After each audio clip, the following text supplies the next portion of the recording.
You know what's funny? After 38 years, you stop counting days. You start counting the things that still work.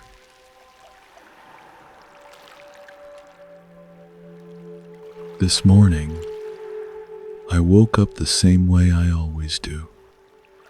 Fingers first. I wiggled them, one at a time, just to make sure they remembered me.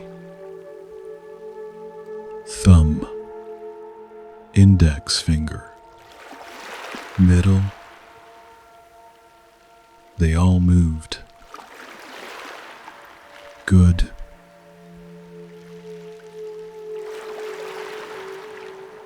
That's the list now. Not what do I want to do today, but what still answers when I call.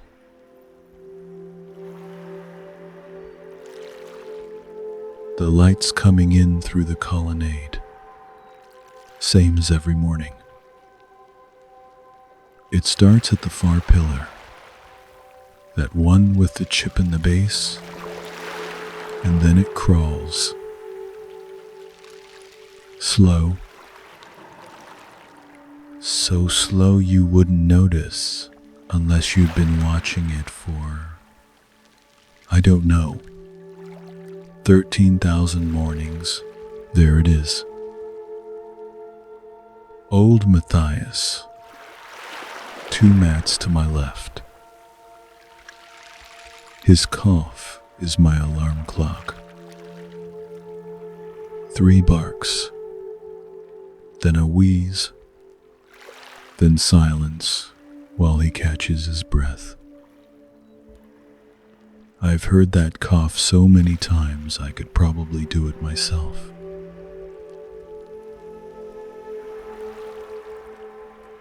The mat under me is too warm, not in a good way. It's warm because my body's been pressed into it all night. And the night before that, and the 1,000 nights before that. The reeds are worn so smooth in the middle that I can feel every knot in my spine settling into the grooves, like puzzle pieces, like we've been soldered together.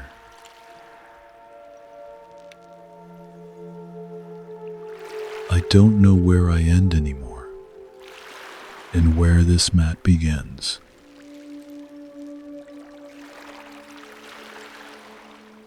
Someone's fighting already. To my right, maybe 3 mats over.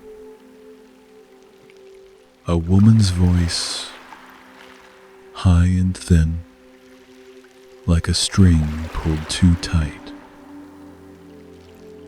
She's telling her son he needs to stay by the pool today.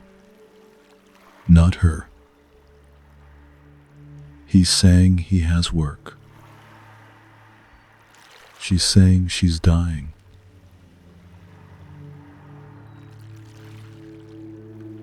I've heard this fight before.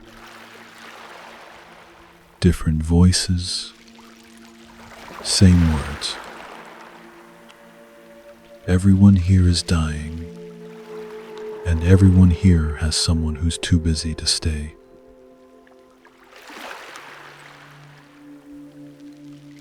The stone under my mat is starting to heat up. The sun's been on it for maybe an hour now, and it's soaking through the reeds, pressing into my shoulder blades. By noon it'll be so hot you could fry bread on it. But right now, it's just warm. Almost nice.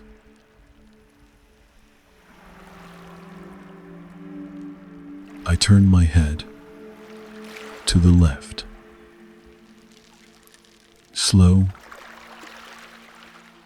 Everything's slow when you've been still this long.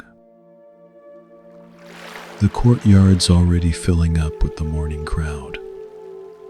Family members adjusting their sick. Vendors setting up little carts of bread and dried fish at the edges. A kid running between the mats playing some game that involves a lot of shrieking.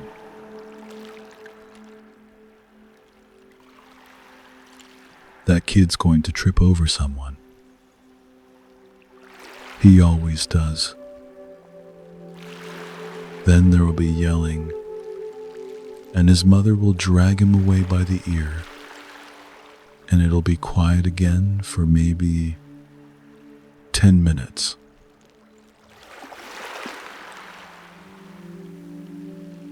I can see the edge of the pool from here if I tilt my head just right. The water's green today. Not a clean green. More like the color of something that's been sitting too long.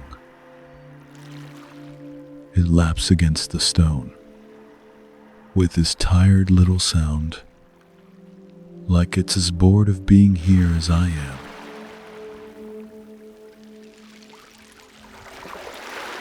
They say an angel stirs the water.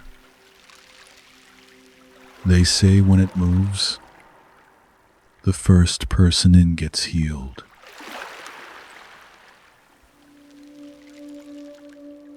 I've seen the water move.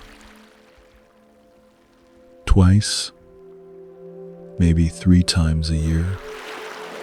It ripples in this strange way, like something big just passed underneath. And every time, there's a scramble. People shouting, shoving, the ones who can walk practically diving in, the ones who can't, screaming for someone to carry them.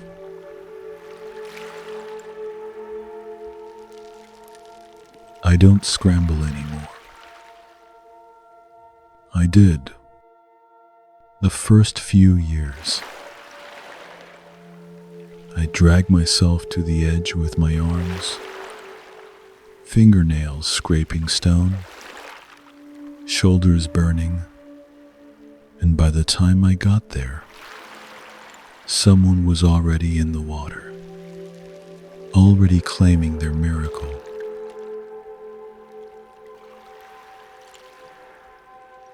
After a while, you stop.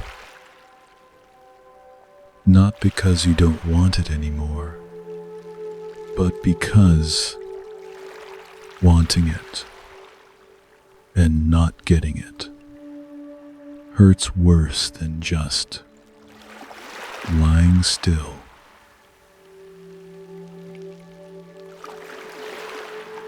The bread seller's here. I can smell it. That yeasty, almost sweet smell that makes your stomach fold in on itself if you haven't eaten yet. I haven't. Someone might bring me something later, or they might not. That's how it works here.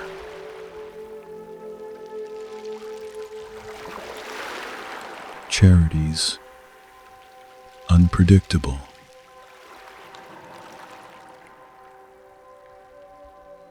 My mat smells like old grass and sweat and something else I can't name. Something musty, like the inside of a jar that's been sealed too long. I don't smell it anymore, most days. But this morning I do, and I wonder if it's me, or the mat, or if there's even a difference left.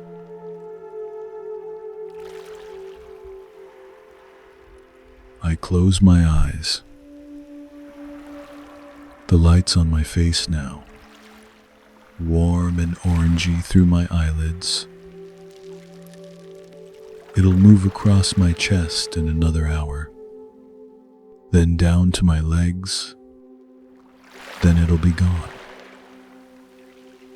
The colonnade will cast shade again, and the stone will start to cool, and that's how you know the day's halfway done.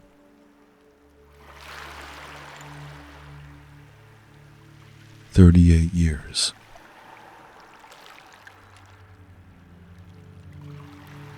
13,870 mornings, give or take.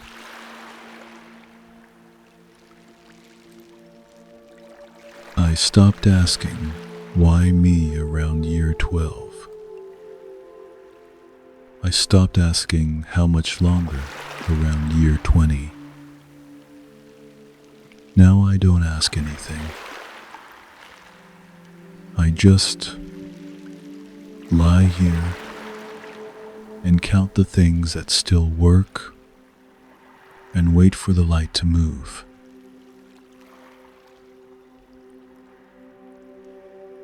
This is my life. This mat. This stone.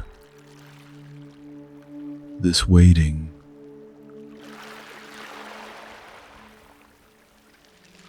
And somewhere, in a part of my brain I try not to visit too often, there's a question I don't let myself say out loud anymore.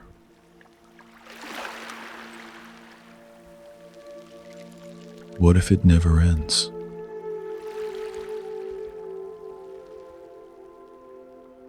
What if this is all there is?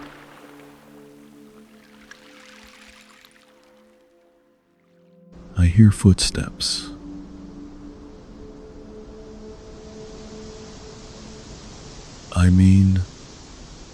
I always hear footsteps. This place is nothing but footsteps. People coming, people leaving, people pacing because they're nervous, people running because the water moved and they missed it again.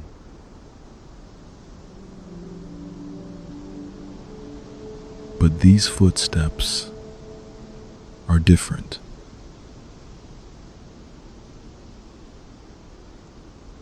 They're slow, deliberate,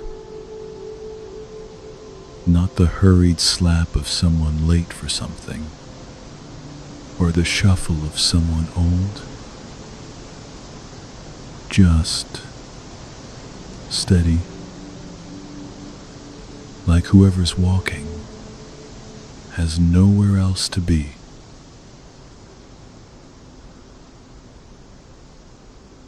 They're getting closer. I can tell because the sound's changing from that hollow echo you get in open space to something more solid, closer to the ground, closer to me.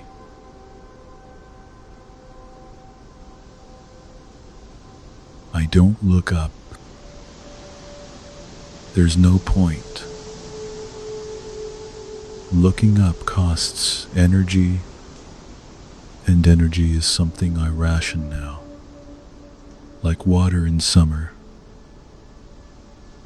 Besides, people walk past me all day. Sometimes they look down. Sometimes they don't.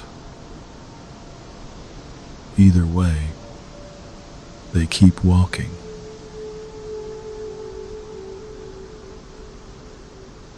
The footsteps stop.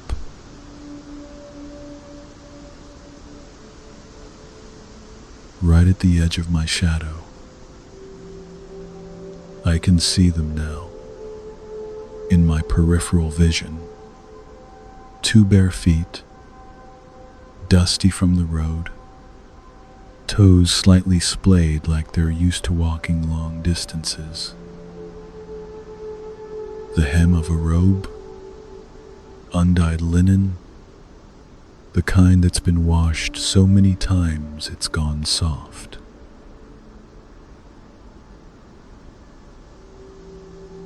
They're just standing there.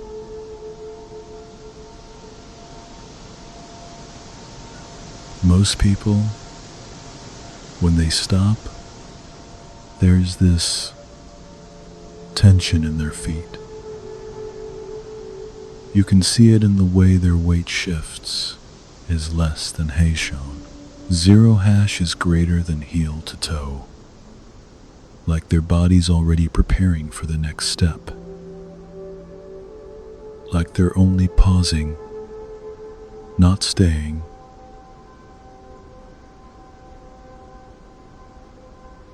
But these feet,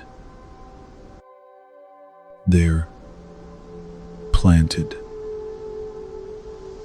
fully committed to the ground, like a tree that just decided, here,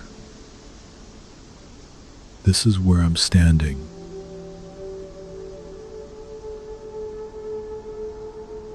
I wait for them to move.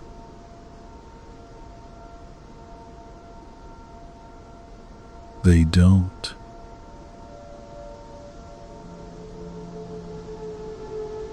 And then something strange happens.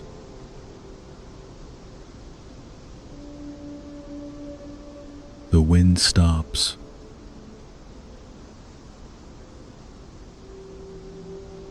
Not everywhere. I can still hear it moving through the colonnade, rustling someone's cloak a few mats over. But right here, in the space between me and whoever this is, the air goes completely still.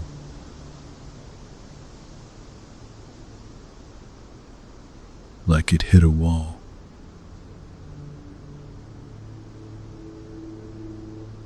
And in that pocket of stillness, I hear something else.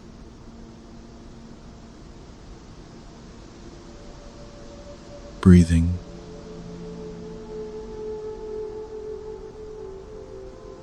Not loud. Not labored. Just there.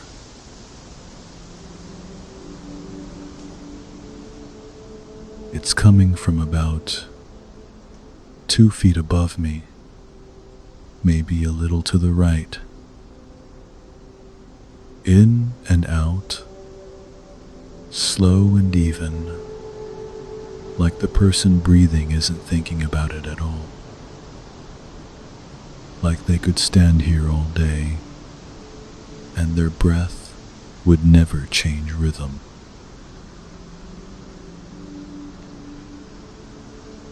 It's the kind of breathing you do when you're not anxious,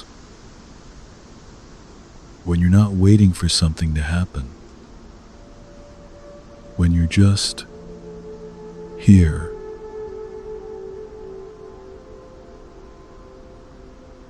I've forgotten what that feels like.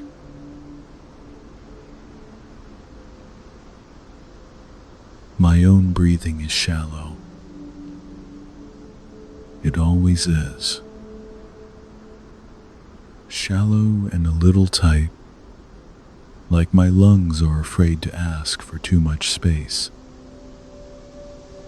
But his, and I know it's a his now. I don't know how. I just do. His breathing is less than Haishon. Zero hash is greater than deep.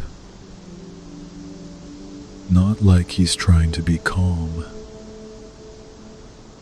Like calm is just what he is.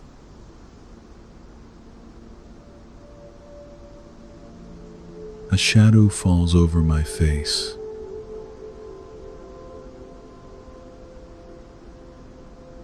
not the quick, passing kind you get when someone walks by. This one settles. It's cool, which is a relief because the sun's been climbing and my forehead was starting to prickle with heat. I feel it on my eyelids first, that sudden absence of orange light, then on my cheeks, my chin, like someone just draped a cloth over me.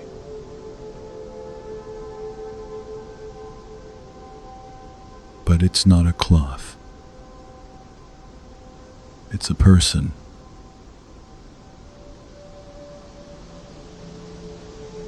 I should look up. I know I should. That's what you're supposed to do when someone stops next to you like this. When they're clearly waiting for something. You look up. You acknowledge them. You ask what they want or tell them to move along.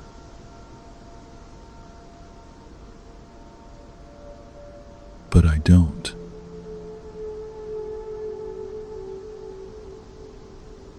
Because looking up means hoping,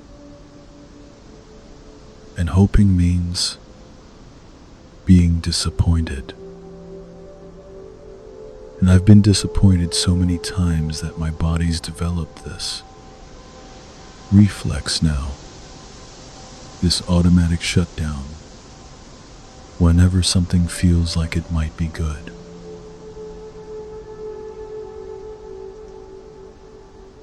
So I just lie here, eyes on the stone, waiting for the footsteps to start again.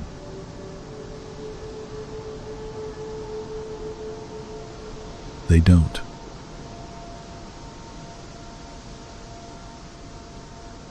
The breathing continues. In, out, steady as a heartbeat.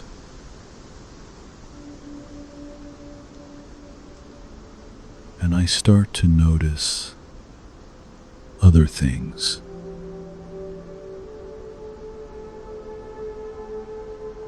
The way the shadow isn't just blocking the sun, it's sheltering me from it.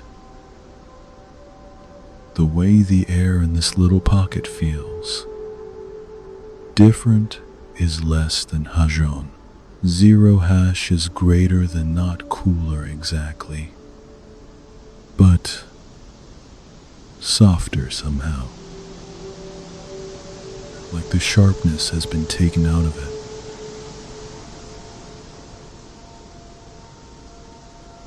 I can smell clean linen, not perfumed, not expensive. Just clean, sun-dried, and simple. It's so different from the smell I've been living in. Sweat and old reeds and sickness. That for a second it almost stings.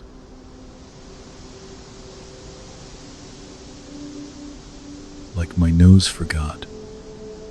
Things could smell like that.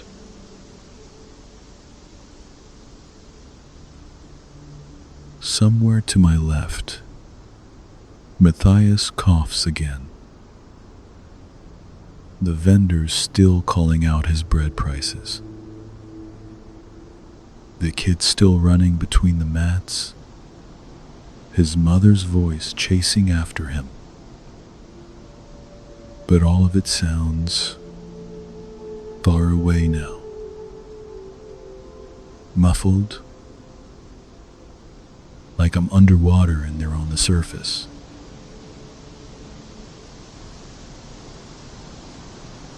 The only thing that's close is the breathing.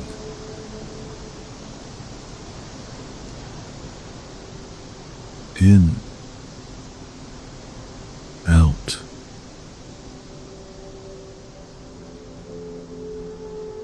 In, out.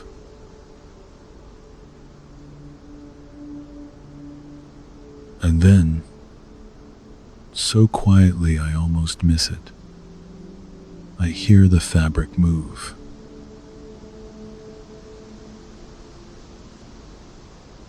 He's kneeling.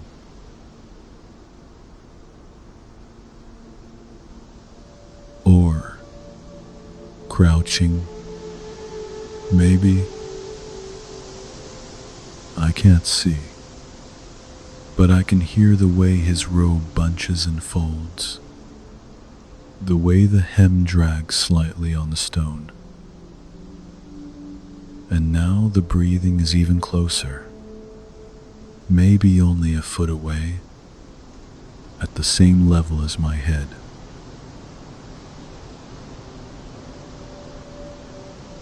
My heart does this stupid thing where it speeds up just a little, just enough to make my throat feel tight.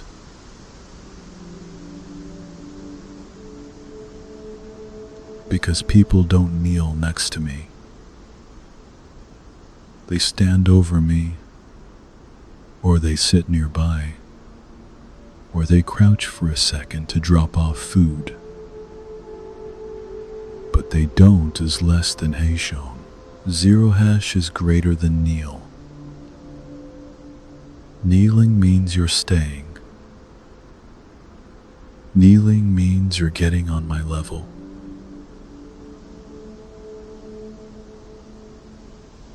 And nobody gets on my level.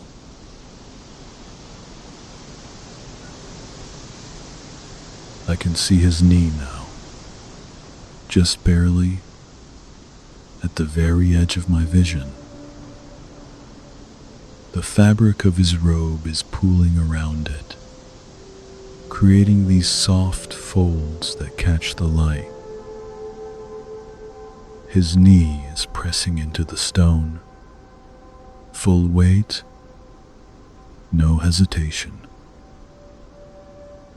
Like he's not worried about the heat, or the dirt, or how long he might be there.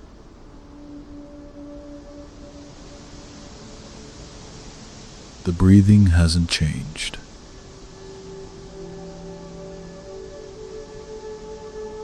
Still steady. Still calm.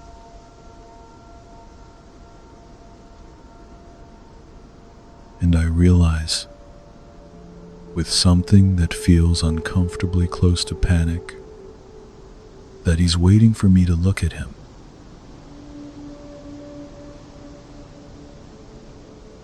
Not demanding it, not impatient, just waiting.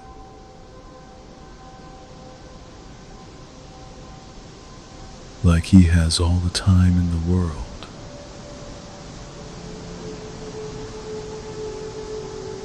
Like I'm worth waiting for.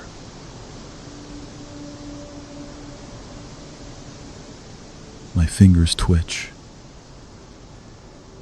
The ones I counted this morning. They curl slightly into the mat, gripping the reeds like they're the only solid thing left.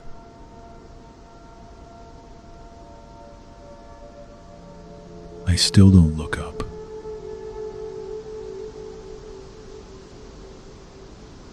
But I'm aware, suddenly and completely, that something is different.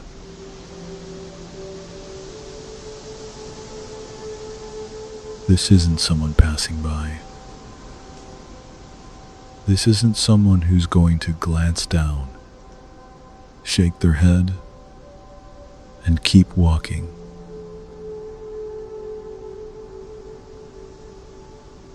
This is someone who stopped,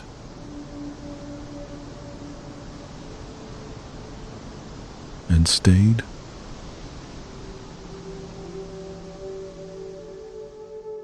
He speaks.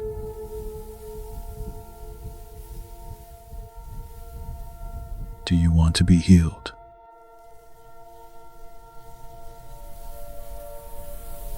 And just like that, everything else goes away.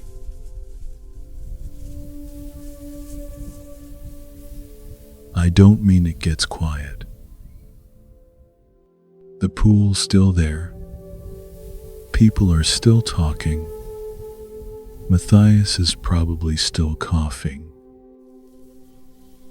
But it all sounds like it's happening in another room now, behind a closed door, far enough away that I can't quite make out the words anymore, just the shape of sound.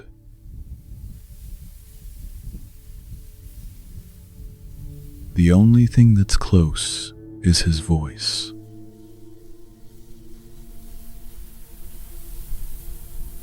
And the question,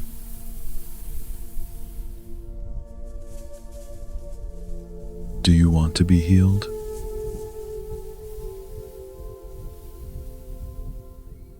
I feel my mouth open, then close, then open again.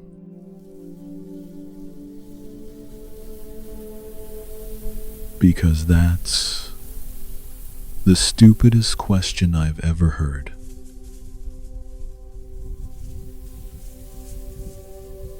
Of course I want to be healed. What kind of question is that? Do I want to be healed? I've been lying on this mat for 38 years, waiting for the water to move so I can drag myself into a pool on the off chance an angel might notice me. Yes, I want to be healed.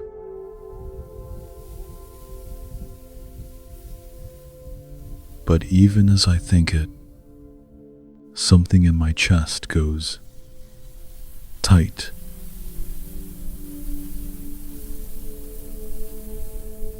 Because it's not a stupid question. It's a dangerous one.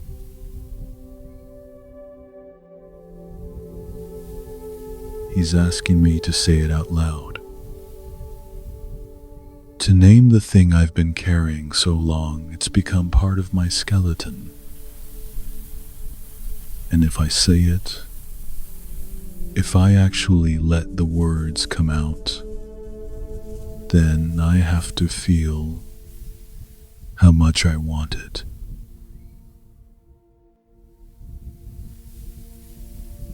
And how much it's going to hurt when it doesn't happen.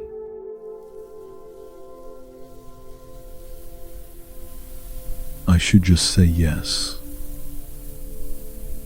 One word. That's all it would take.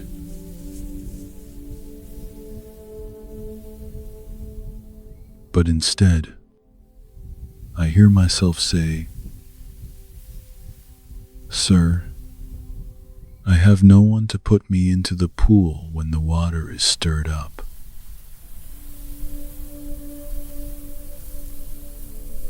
The words come out fast, practiced, like I've said them 1,000 times, because I have.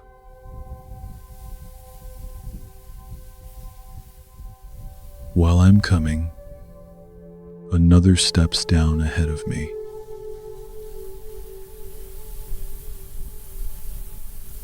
It's my explanation. The one I've perfected over the years.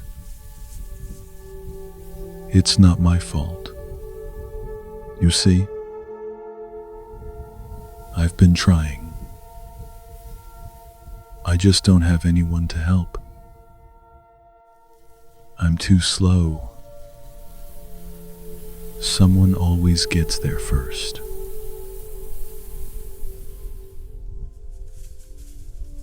It's a good explanation. Clean, logical. It puts the failure somewhere outside of me, in the mechanics of the situation, in the lack of help, in the speed of other people.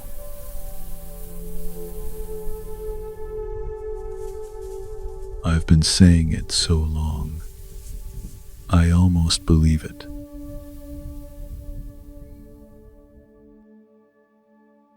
But he doesn't respond.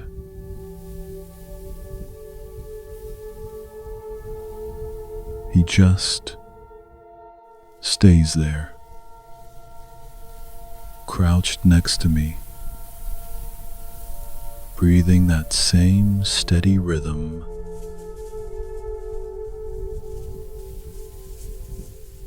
And I realize, with something like horror, that he's not buying it.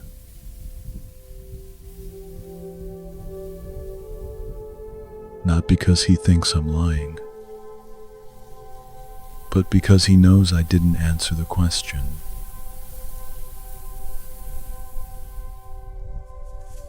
He didn't ask why I'm not healed. He asked if I want to be.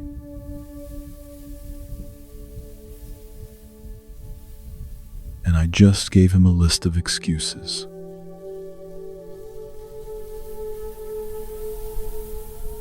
My throat feels tight. I swallow, and it's loud.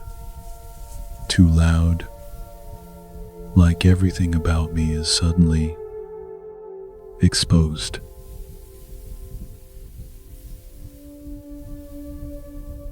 I keep talking,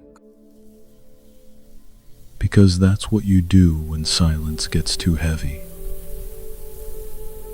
You fill it.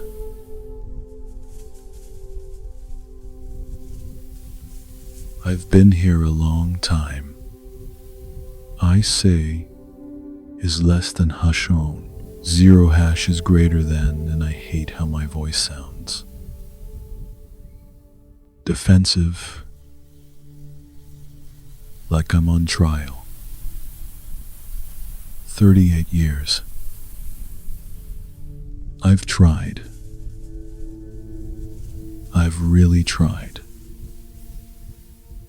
But there's always someone faster. Someone with family who can carry them. Someone who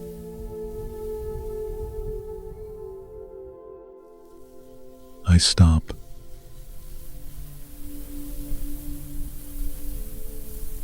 Because I can feel it now. To what I'm doing.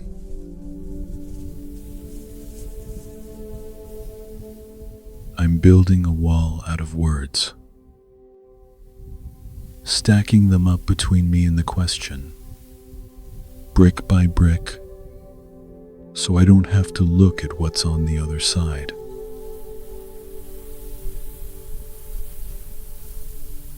And he's just letting me do it.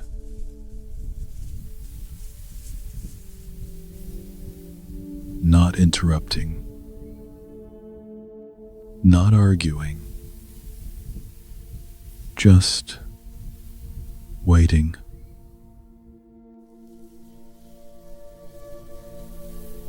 Waiting for me to run out of bricks.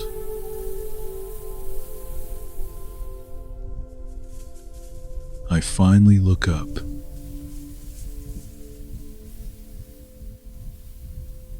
I don't mean to.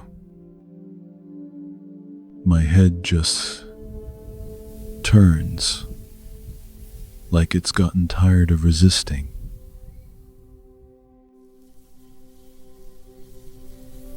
And I see his face.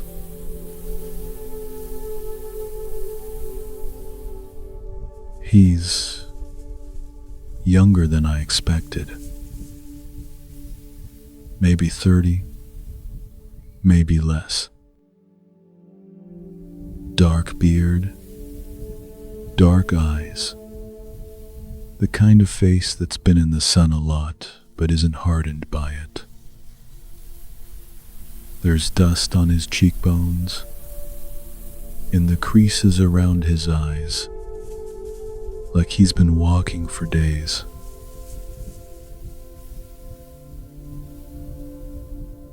But it's his eyes that stop me.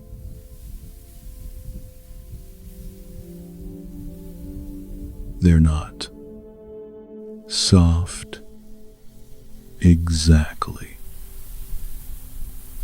And they're not hard either. They're just steady, looking right at me. Not at my legs, not at the mat, not at the situation. At me.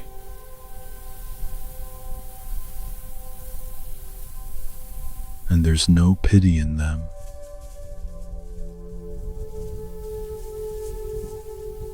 No hurry.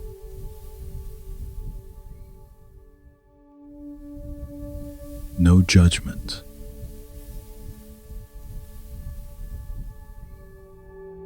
Just this incredibly calm presence, like he could sit here all day is less than Hashon.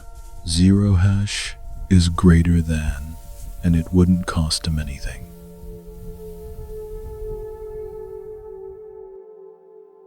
Like I'm not a problem to solve, just a person to see.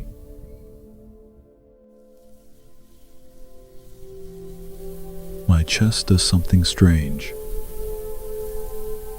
Something I haven't felt in so long I don't have a name for it anymore.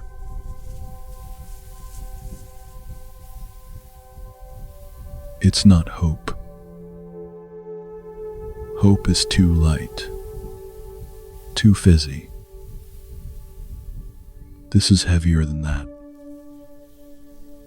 More like recognition.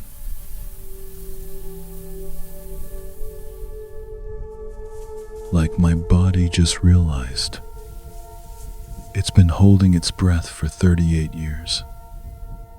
And this man just gave it permission to exhale.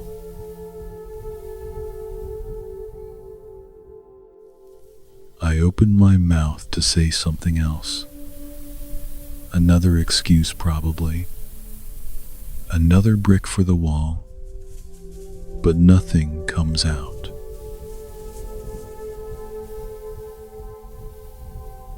Because he's still waiting.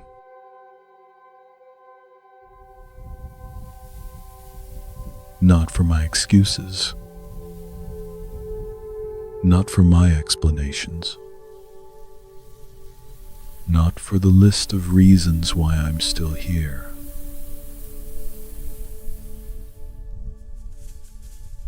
He's waiting for me to stop.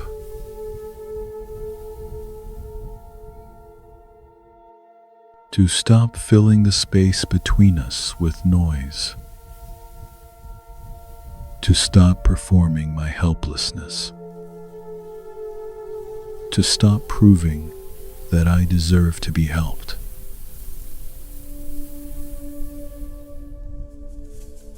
He's waiting for me to just be here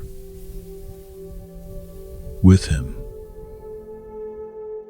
in this pocket of quiet where the whole world has stepped back and left us alone.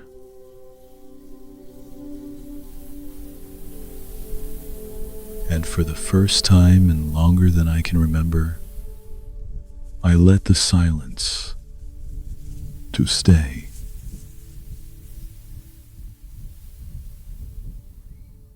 I don't fill it. I don't explain it away. I just sit in it this strange new quiet and let him look at me.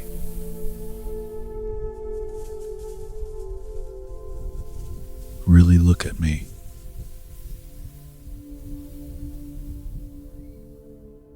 Not at what's wrong with me.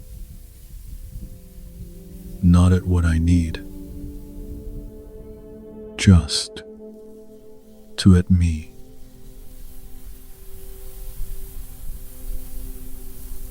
And something in my chest, something that's been clenched tight as a fist for decades, is less than hash on.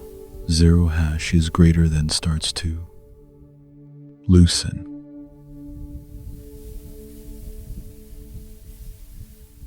Just a little.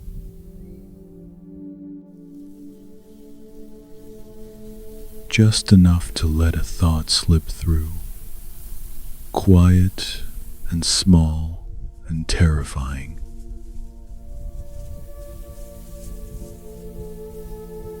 I don't need to prove anything to him.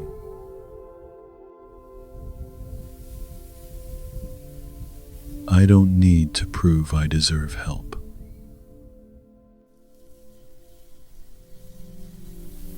I don't need to prove I deserve help.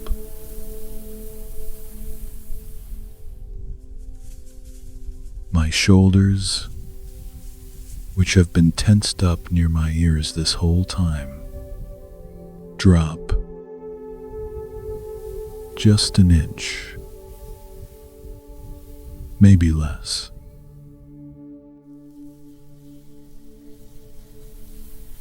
But I feel it.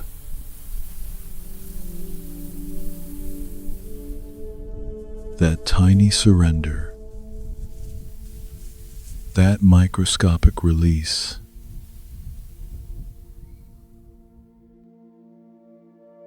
And he sees it too. I can tell by the way something softens around his eyes, like he just watched me take the first real breath I've taken in years.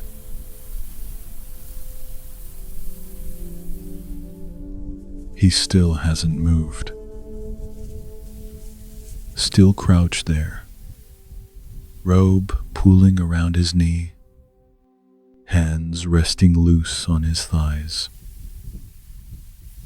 Patient as stone, solid as the ground.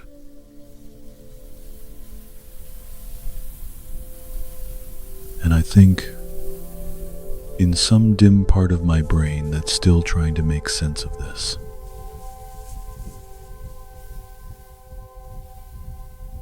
this is what it feels like to be seen.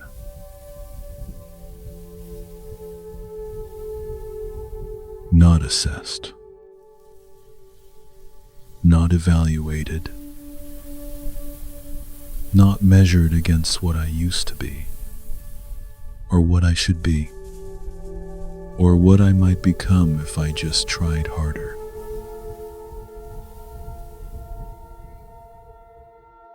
Just seen.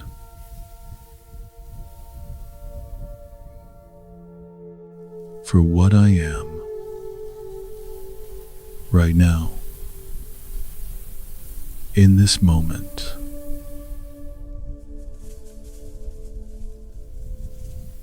A man on a mat, tired, worn down, out of answers.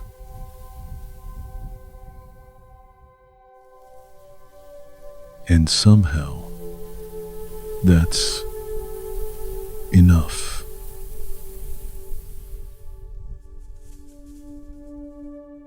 He's still looking at me.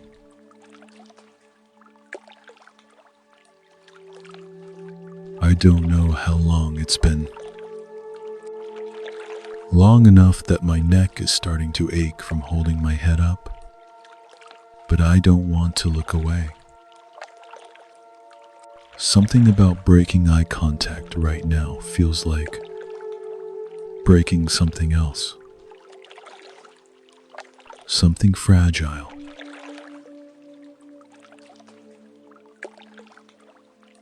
His eyes are brown, deep brown, like turned earth after rain. And they're not doing that thing eyes usually do, where they dart around, checking the periphery, looking for the exit. They're just here, completely here.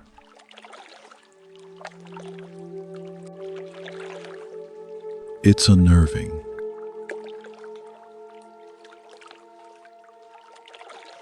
Not in a bad way. More like standing too close to a fire. You know it's warm. You know it's good.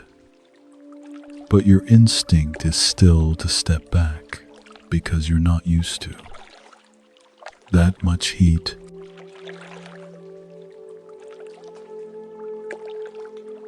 I'm not used to this much attention.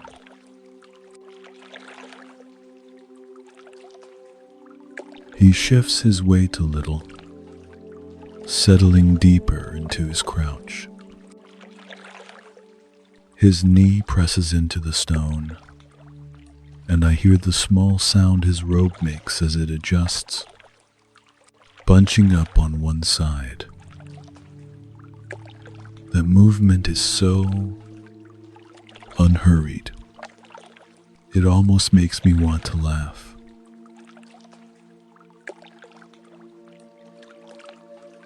Like he just decided, nope, not going anywhere.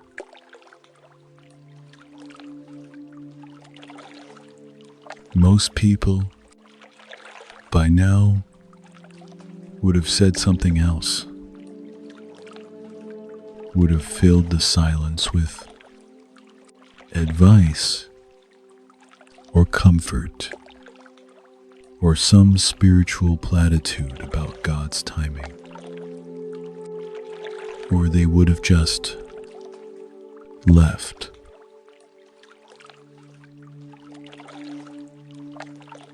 But he's doing neither.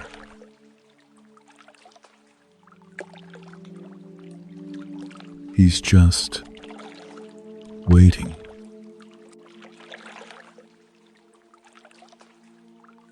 And I'm starting to understand that he's not waiting for me to as less than has shown. Zero hash is greater than say something.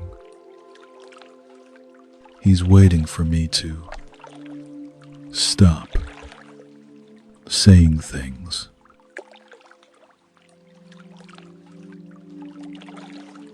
To stop performing.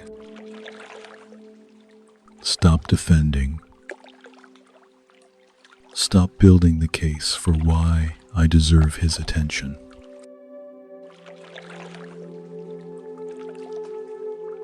He's waiting for me to just be empty.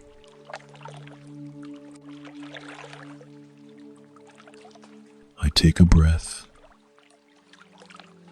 deeper than the last one. And when I let it out, something in my rib cage unclenches a little more.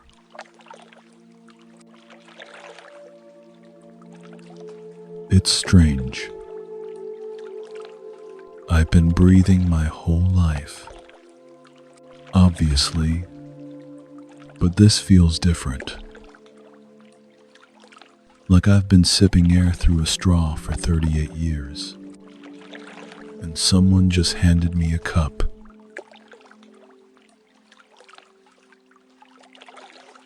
My hands are still gripping the edge of the mat. I notice that now.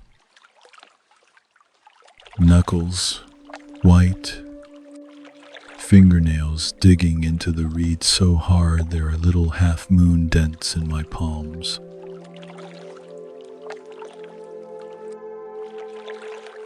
I don't remember clenching them, but they've been like this the whole time.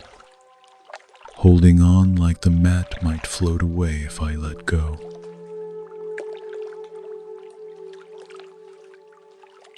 Slowly, I loosen my grip.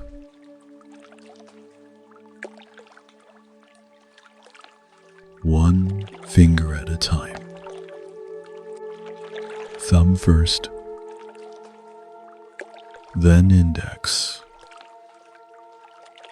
middle, ring, pinky,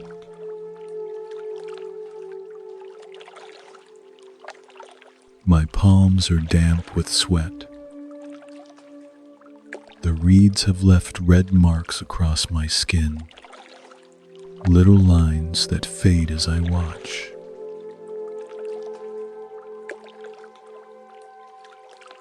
I flatten my hands against the mat, just resting them there, and it feels vulnerable, like I just put down a weapon I didn't know I was holding.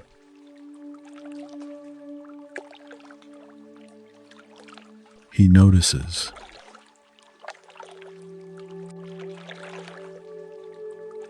I don't know how I know, but I do. Something in his posture shifts, just barely, like he just watched me do something important as less than has shown. Zero hash is greater than, and he's acknowledging it without words.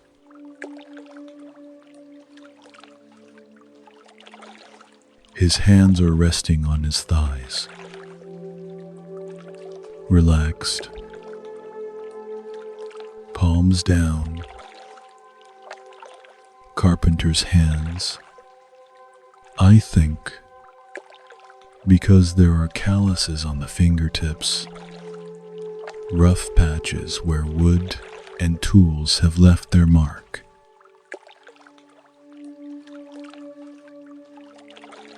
But they're not tense. They're not gripping anything.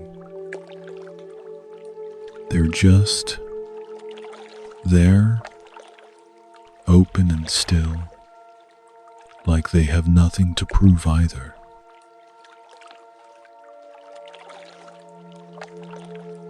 I look back at his face.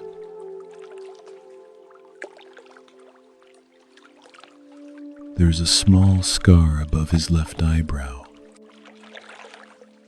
thin and pale, almost hidden by the dust. And at the corner of his mouth, not quite a smile, but something close, like he's not amused, but he's not solemn either. He's just present.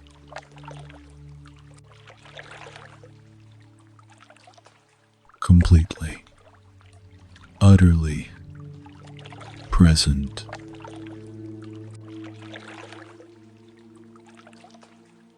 And it hits me all at once. What's so strange about this moment?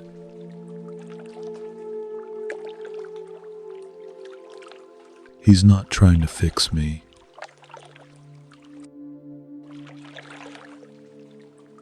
He asked if I wanted to be healed. Yes. But he's not scrambling for solutions. He's not looking around for someone to help lift me. He's not giving me instructions or telling me what to do next.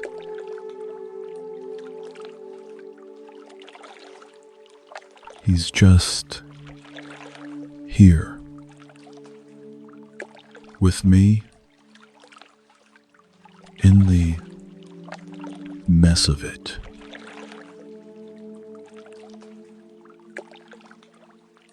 I feel my throat tighten again, but this time it's not fear. It's something else. Something that feels like it might crack me open if I let it.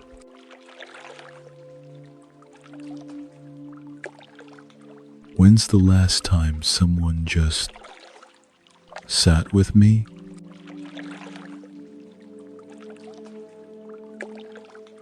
Not to help, not to pity, not to pray over me or lecture me or tell me to have faith.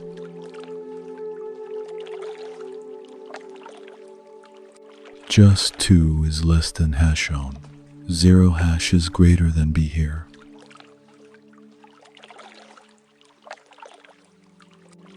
I can't remember.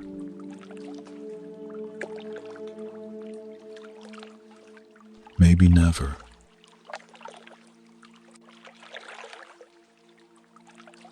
My chest is doing that thing again.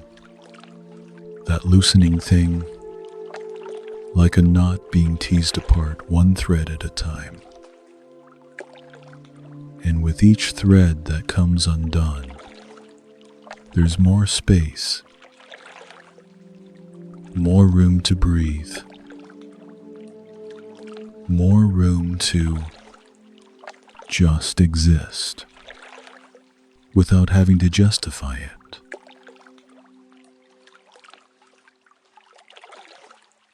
I hear myself say, very quietly, I'm tired.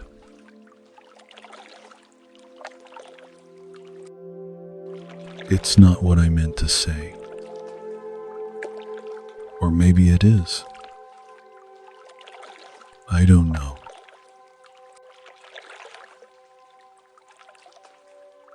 But it's the truth.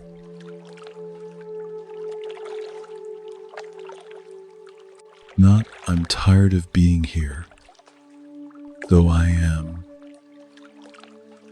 Not, I'm tired of waiting, though I am.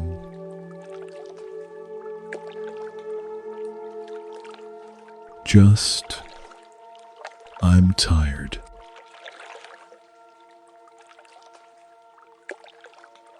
Tired of holding it together. Tired of explaining. Tired of being strong enough to survive this, but not strong enough to escape it.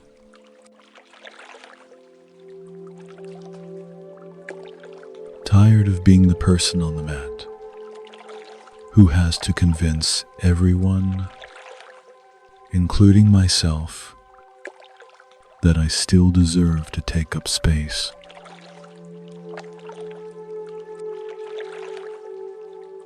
He doesn't say anything.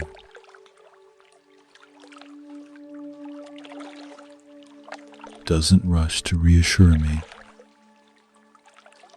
Doesn't tell me it's going to be okay. Doesn't quote scripture at me about endurance or perseverance.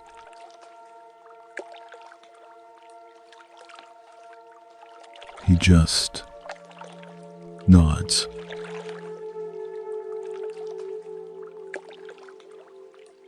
So small, I almost miss it. Just a slight dip of his chin, like he heard me. Really heard me.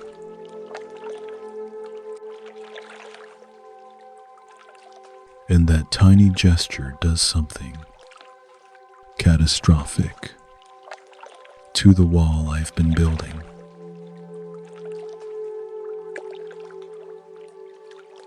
Because it says, I know.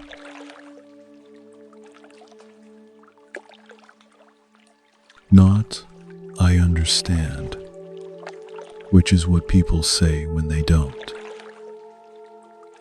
But, I know.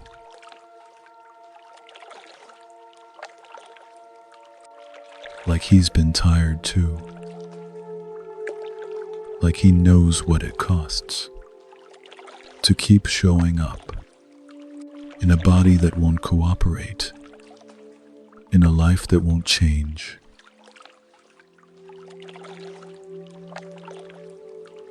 My eyes start to sting.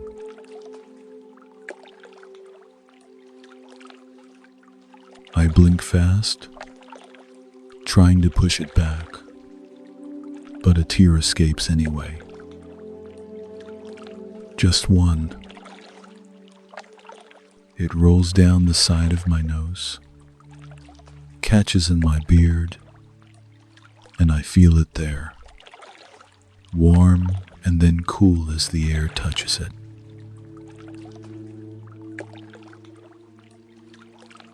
I haven't cried in years.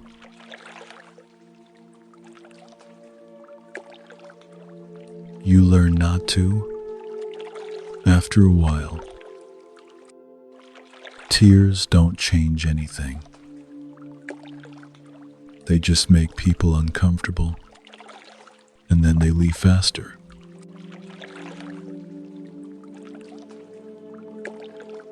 But this tear isn't about sadness. Exactly.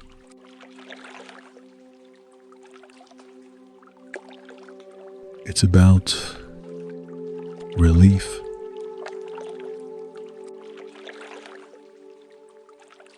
The relief of being seen, of not having to hold it together for once.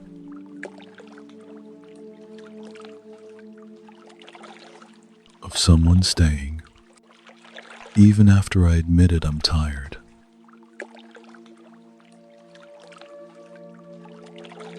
He's still there, still crouched, still looking at me with those steady, unshakable eyes.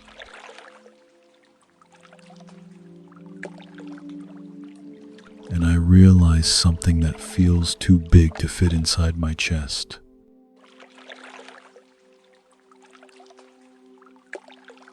This silence isn't empty.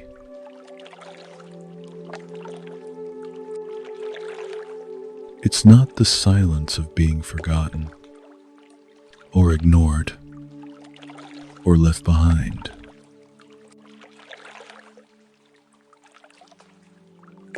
It's the silence of being held,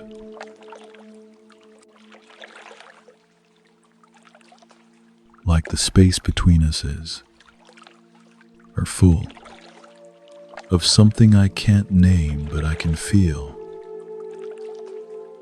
Something solid, something safe.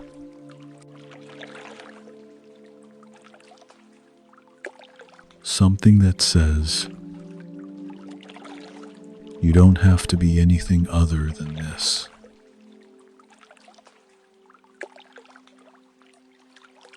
You don't have to earn this.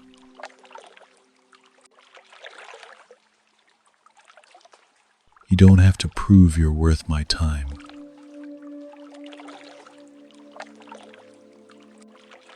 I'm here because you're here.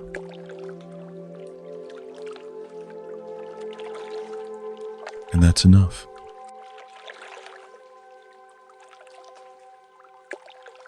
I take another breath.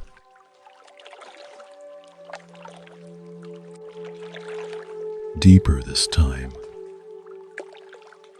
All the way down into my belly, where I haven't breathed in so long I forgot that's where air is supposed to go.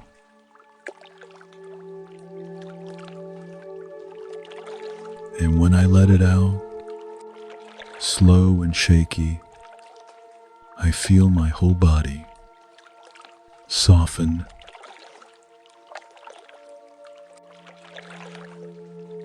My shoulders drop another inch. My jaw unclenches.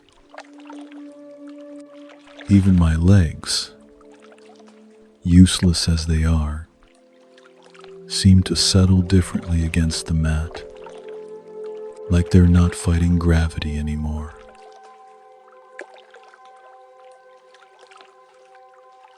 Like they're just allowed to rest.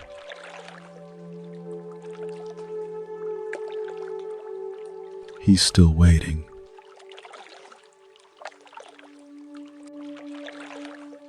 but I'm not scared of it anymore.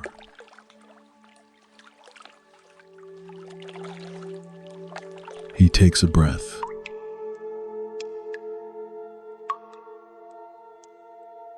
I hear it. That small intake of air. And something in me tenses. Because I know what's coming. He's about to speak again.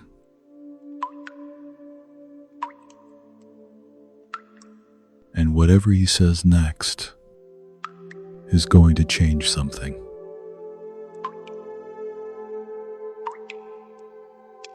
I can feel it. The way you can feel a storm coming before the first drop of rain. That shift in pressure. That charge in the air.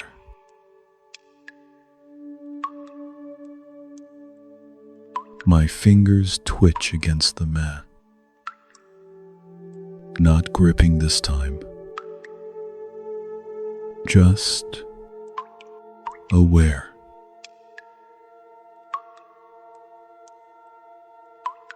He leans forward, just a fraction, and I see his lips part.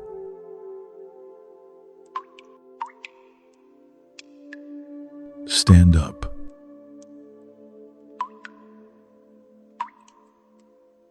He says it so quietly, I almost think I imagined it.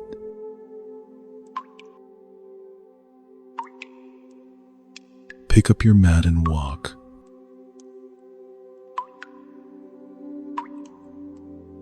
That's it.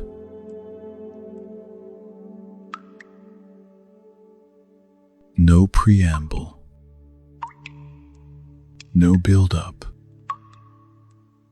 No, I'm going to heal you now, or by the power of God, or any of the things you'd expect before a miracle.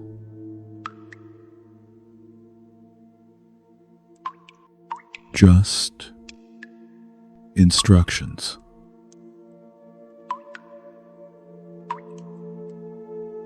Delivered in the same tone you'd use to say, "It's going to rain later," or "There's bread in the basket."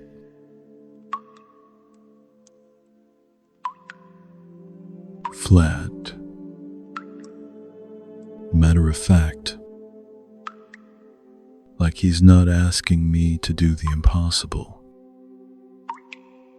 Like he's just stating something obvious that I somehow forgot.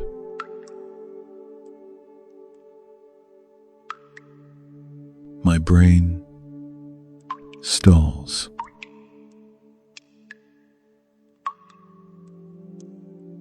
Because what?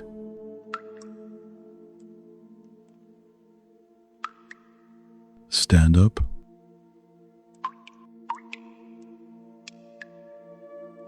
I haven't stood up in 38 years. My legs don't work. They haven't worked since before I can remember what working feels like.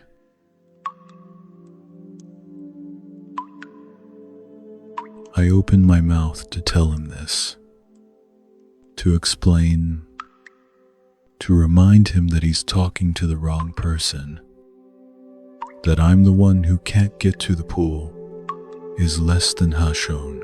Zero hash is greater than remember?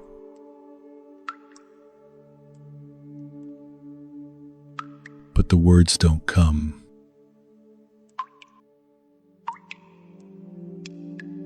Because he's looking at me like he already knows.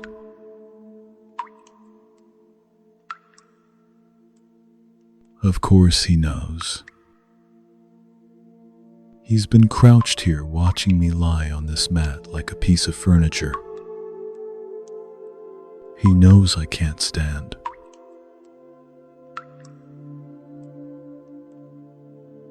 And he said it anyway.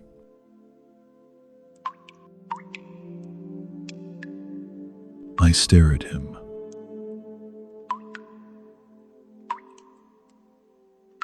His face hasn't changed. Still calm. Still steady. No urgency. No expectation.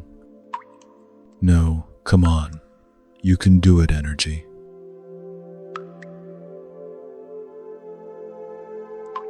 He's not trying to motivate me. He's not cheering me on.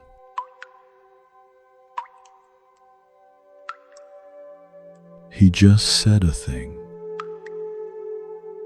And now he's waiting to see what happens.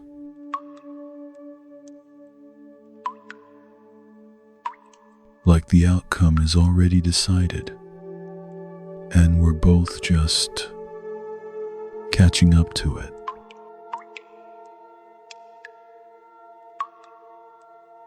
My heart is doing something weird in my chest. Not racing exactly, but thudding. Heavy and deliberate, like it's trying to get my attention.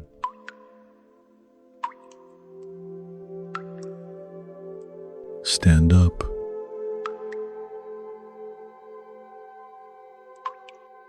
The words are still hanging in the air between us, even though he's stopped talking.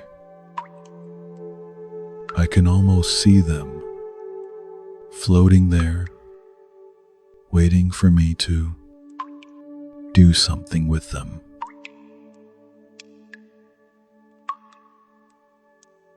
I look down at my legs.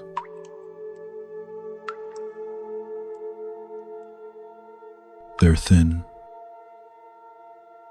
wasted. The muscle went away years ago, leaving just skin and bone and these knobby knees that stick out like knots in a rope.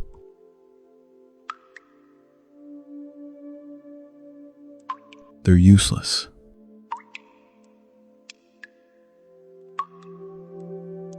I know they're useless. I've known it for 13,870 days.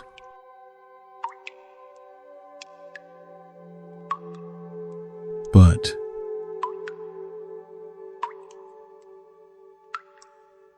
my right foot twitches.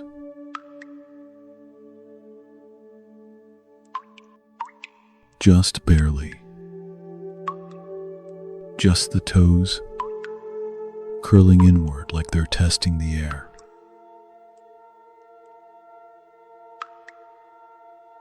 I didn't tell them to do that.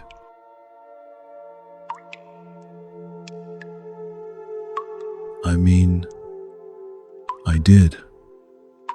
Sort of, but not consciously. It wasn't a decision. It was more like my body heard him before my brain did.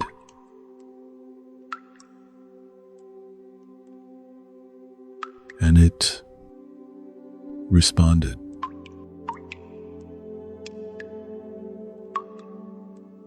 I stare at my foot, at those 5 toes that just moved, slightly, without permission.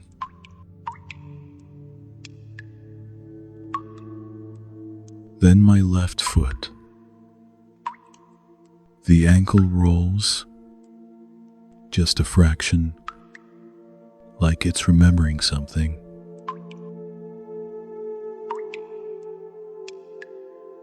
Oh.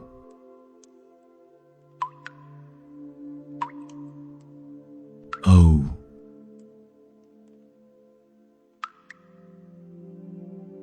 My fingers press into the mat, not gripping this time. Pressing, like they're getting ready to push.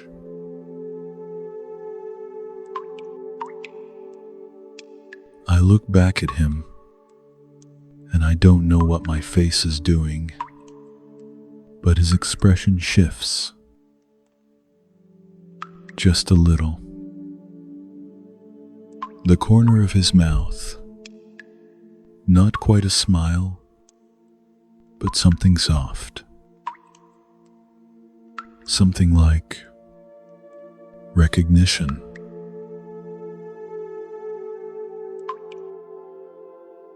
Like he just watched me realize what he already knew.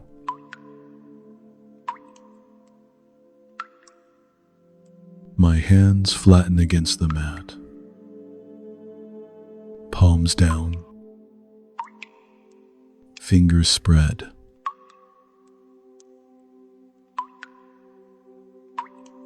And I push.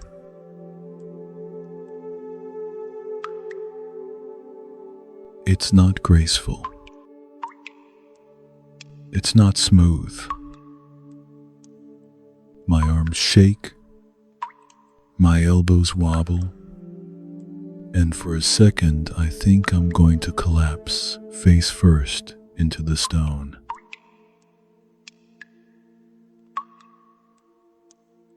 But then something catches.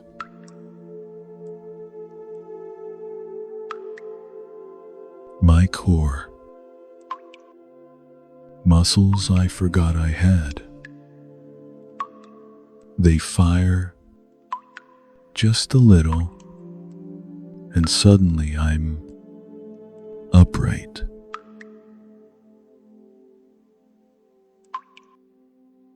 Sitting.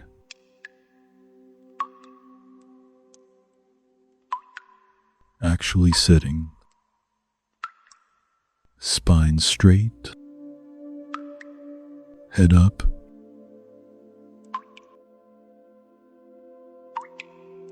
I'm sitting up.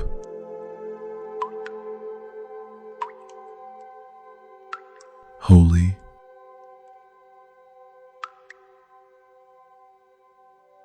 I look at him, and I must look completely insane, because my mouth is open and I think I'm making some kind of sound is less than Haitian. Zero hash is greater than, but I don't even know what.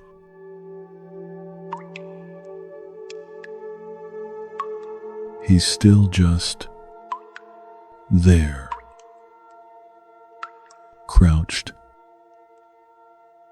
calm, like he's watching the sun come up. Predictable. Expected.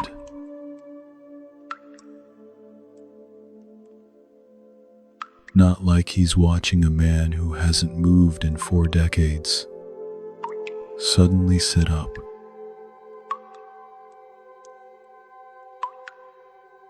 His eyes hold mine, and there's something in them now. Not pride, not triumph.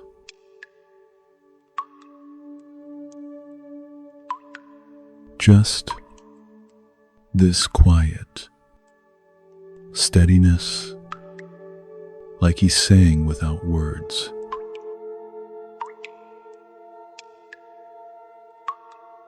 See?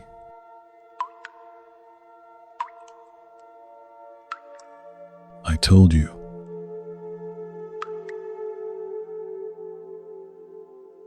My chest is heaving.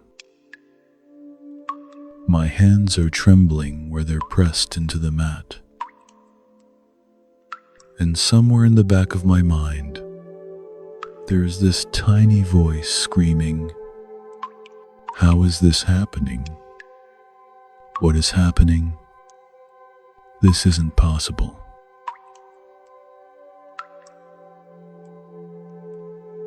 But it's drowned out by something louder.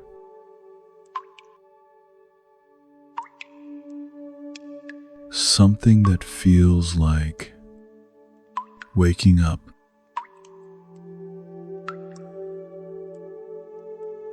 Not from sleep,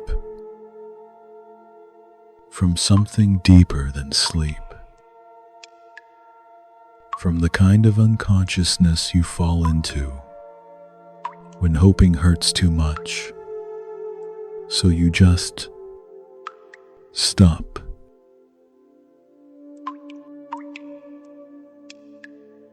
And now I'm awake.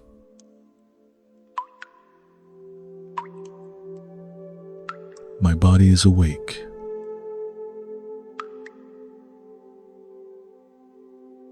And it remembers.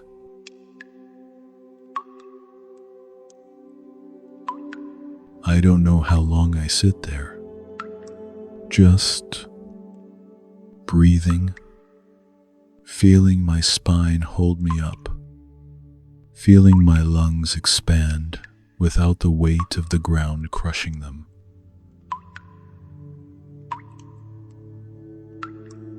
He doesn't rush me.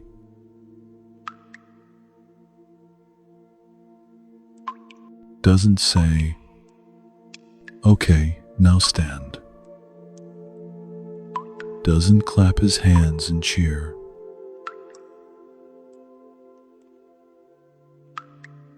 He just lets me be here. In this moment, sitting.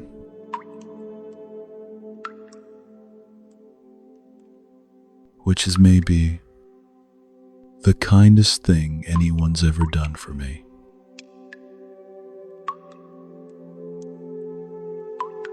Because he knows.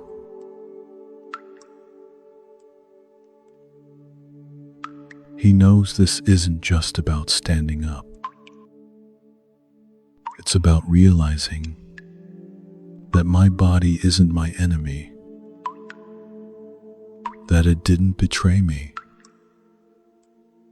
that it was just waiting, same as I was, for someone to say the right words.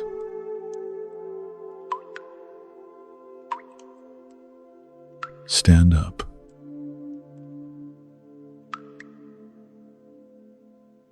Not try to stand. Not maybe you can stand.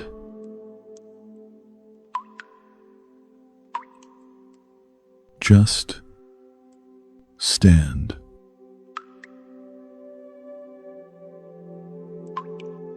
Like it was always possible. Like I forgot.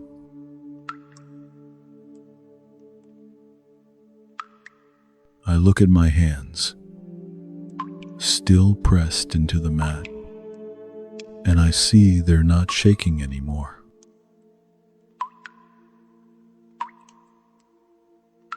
They're steady.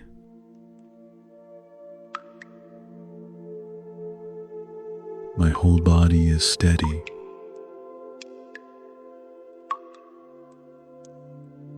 Not strong yet.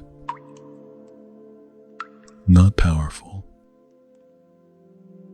But to awake.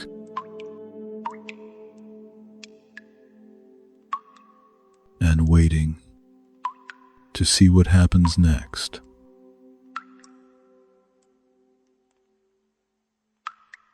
I'm sitting up.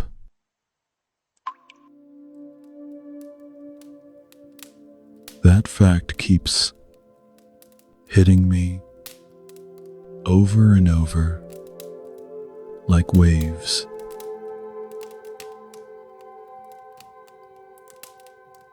I'm sitting up.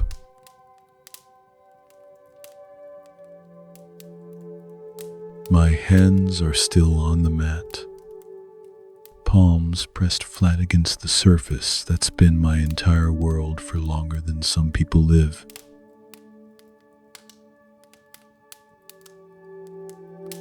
And I realize, slowly, that I need to pick it up.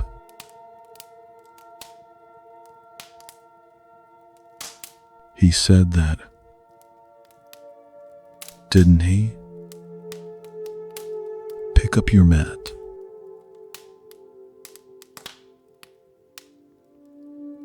I look down at it.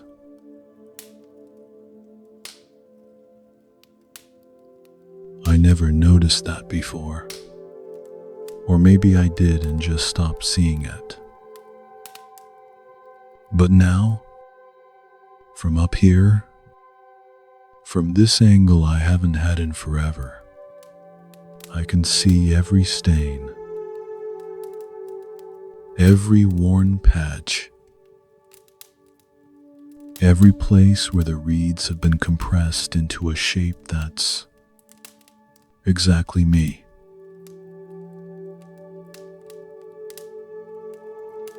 There's a dark spot near the top, where my head always rested. Sweat, probably. Oil from my hair. Years and years of it, soaked into the fibers.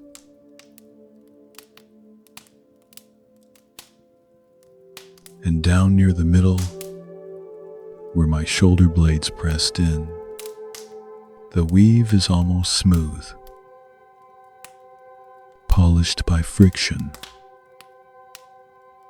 by the weight of me, day after day, year after year, grinding away at it until the texture just gave up.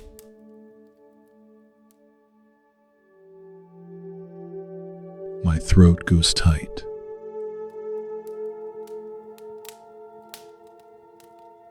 This mat,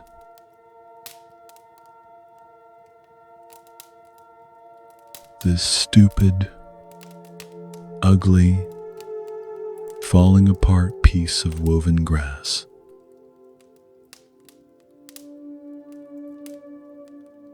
It's been everything.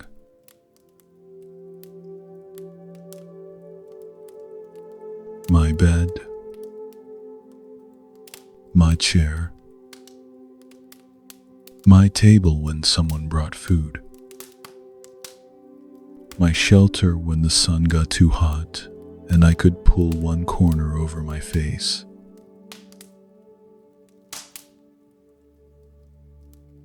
It's where I slept, where I cried, is less than Haitian. Zero hash is greater than the few times I let myself. Where I stared at the sky and wondered if this was all there'd ever be.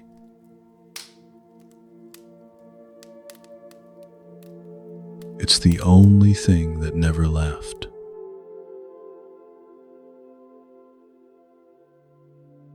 I run my hand across it, slow, feeling the ridges under my palm.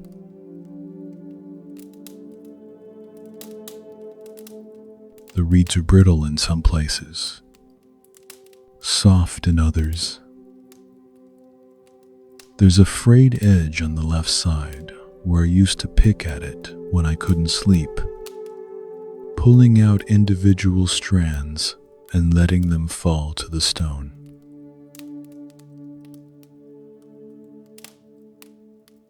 I remember doing that, night after night, just picking,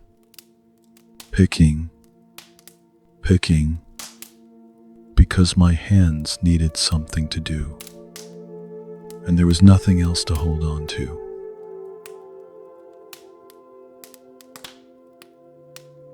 My fingers find that spot now. Trace the loose threads.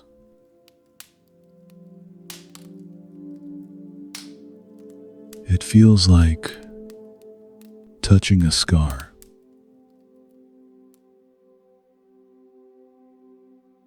I should just grab it and go. That's what he said to do. Pick it up. Walk.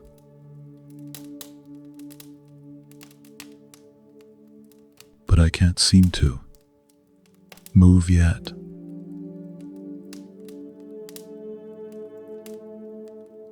because picking it up means this is over. This chapter, this version of me,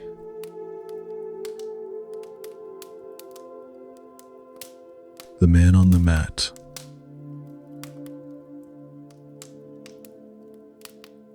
that's who I've been for so long. I don't know how to be anyone else.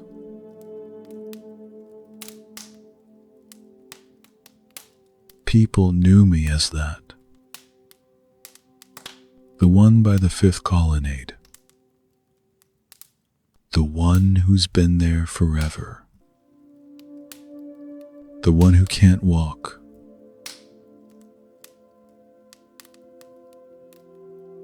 If I pick up this mat, I'm not that person anymore.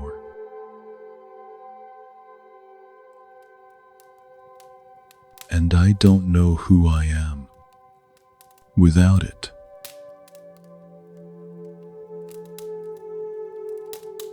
I look at him.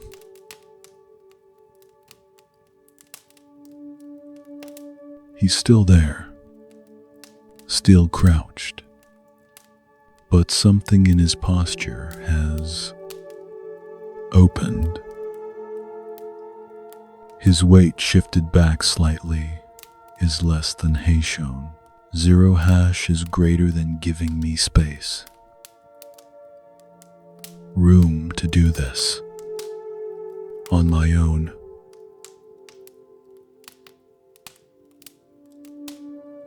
But his eyes are steady, still with me.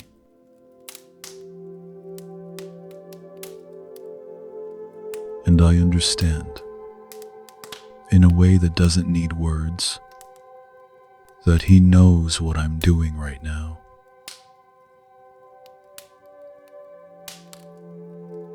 He knows I'm saying goodbye.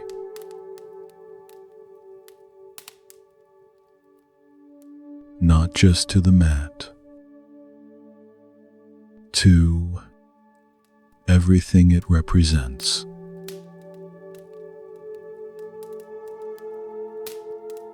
To being helpless, to being stuck, to being the one everyone walks past on their way to somewhere better.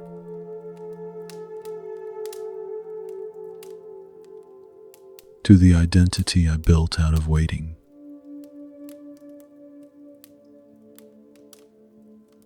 I reach for the edge.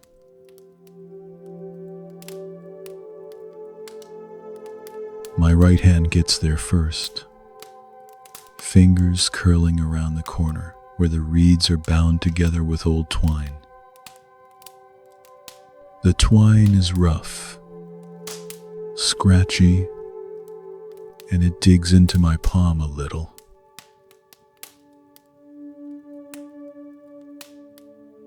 I pull.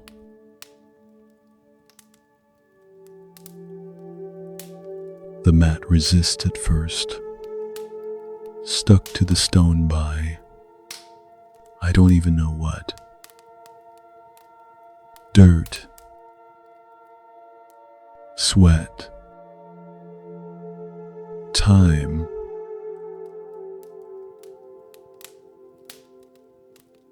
I pull harder, and it peels away with a sound like tearing paper.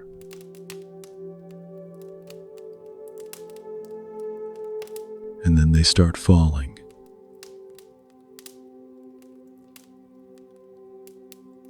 Little bits of dried grass, dust, tiny fragments of reed that have been slowly disintegrating under me for years.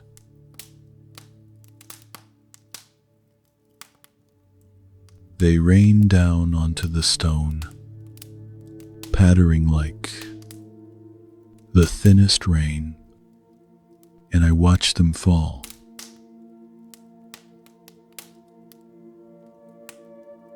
Each one a day, each one a night. each one a moment I thought would never end.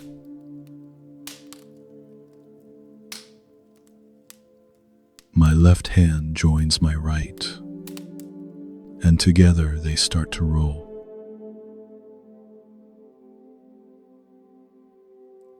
Not fast, not efficient.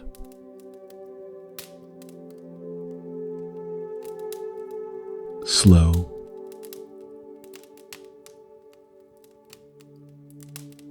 one section at a time, folding the length of it over itself. Creating this is less than hash on. 0 hash is greater than thick, unwieldy cylinder.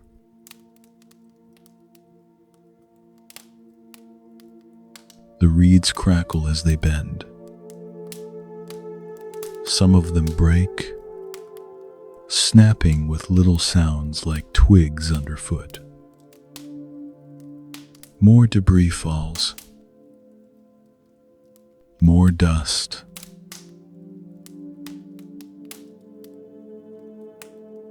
I'm destroying it just by touching it.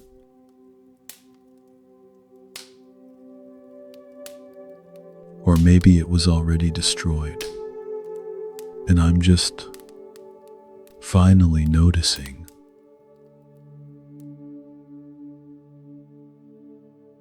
My hands keep moving, even though part of me wants to stop, wants to smooth it back out, lay it back down, lie back on it, and pretend the last few minutes didn't happen.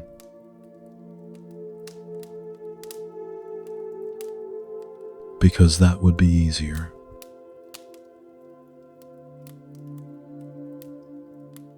That would be known.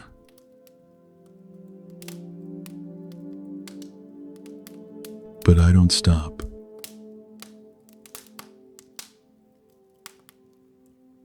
I keep rolling, and the mat gets smaller in my hands, more manageable, until it's just this compact little bundle, light enough to hold in the crook of one arm.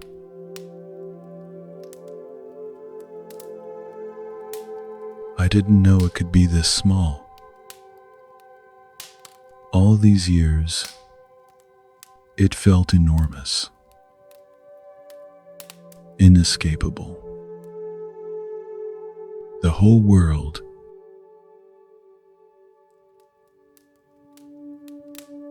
But now it's just a thing I can carry.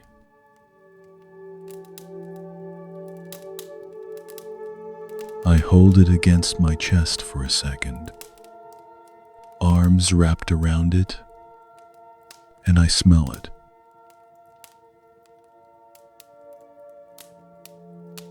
That old smell,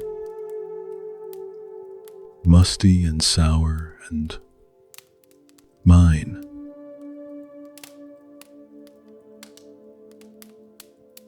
The smell of every morning I woke up still here. Every night I fell asleep hoping tomorrow would be different.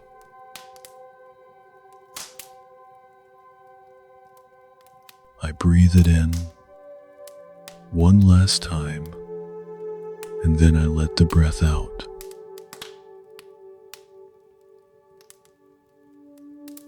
Long and slow.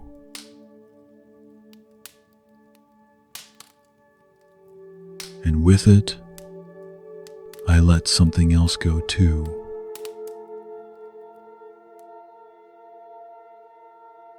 I don't have words for what it is. Just a feeling. A heaviness I've been carrying so long it became part of my posture.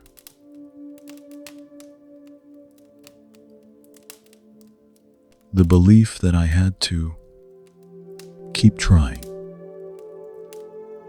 That if I just waited long enough, endured long enough, proved myself long enough, then maybe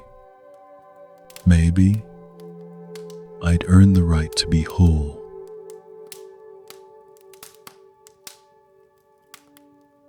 But I didn't earn this.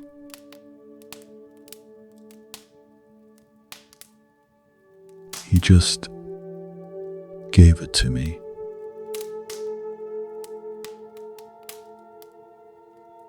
No test,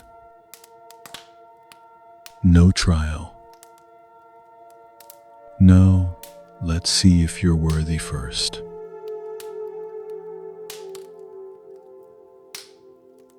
Just stand up.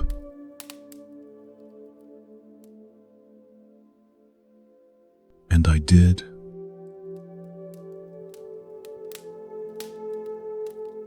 I looked down at the stone where the mat used to be.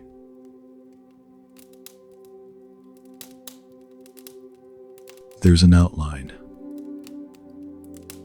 a shadow of grime, shaped exactly like me, where my body protected the stone from the sun and rain and the endless passage of feet.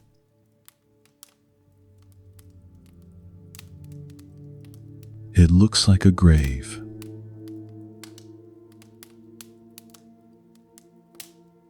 Or maybe a cocoon.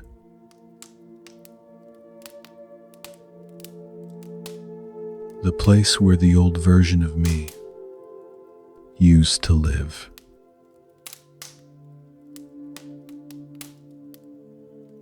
I stare at it, this ghost of who I was, and I feel was sad and relieved and terrified and free.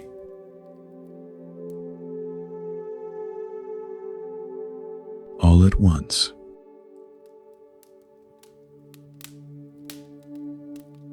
All in the same breath.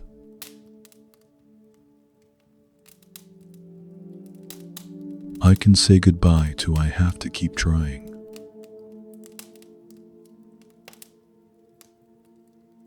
I can let go of I must keep trying.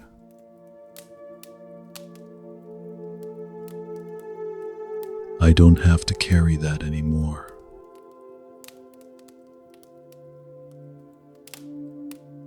The trying, the striving, the endless mental list of things I should be doing to fix myself, to make myself worthy, to finally be enough.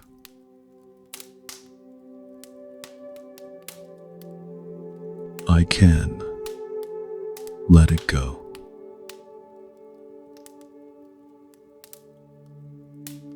I can leave it here, on this stone, in this outline, with the man I used to be.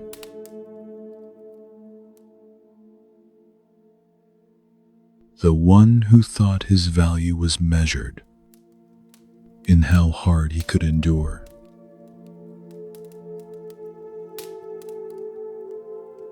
That man is gone now.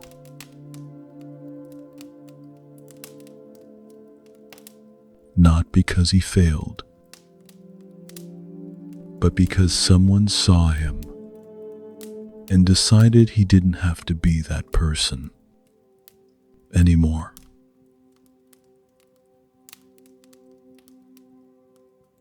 I clutch the rolled mat tighter, feeling the rough reeds press into my forearm, and I look at him one more time.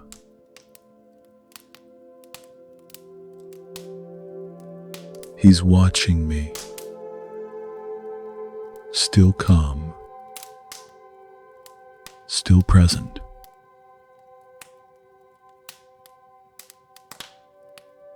And there's something in his eyes now that wasn't there before.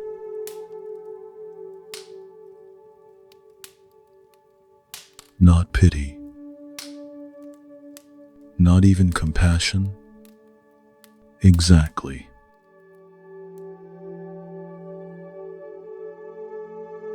More like acknowledgement.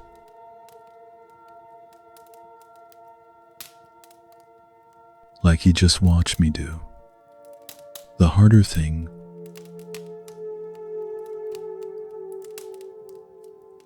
Not standing up.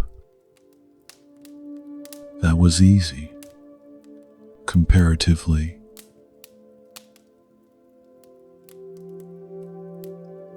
But this, letting go, saying goodbye to the identity I built out of my own suffering.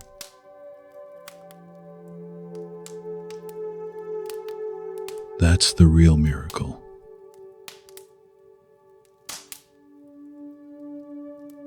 And he knows it.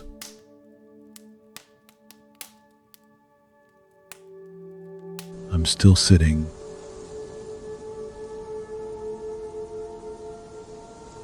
The mat is bundled in my arms, pressed against my ribs, and I'm looking at the space where it used to be.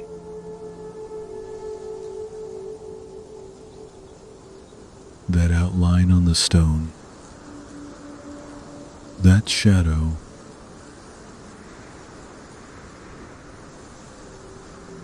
and I know what comes next.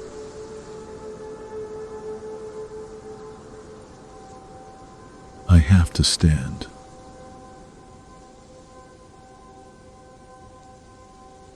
Not try to stand. Not see if I can stand. Just stand.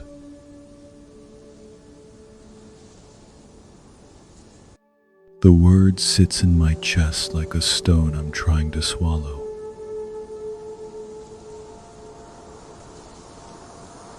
I shift my weight forward, just a little, testing.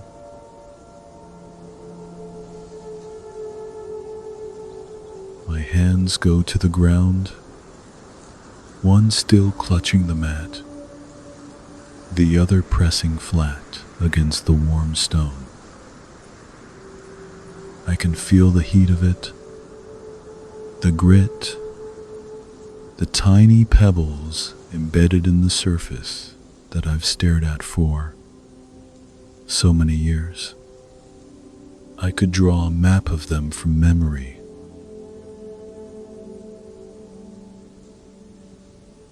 But I've never touched them like this, from above, with the weight of my whole body pressing down through my palm.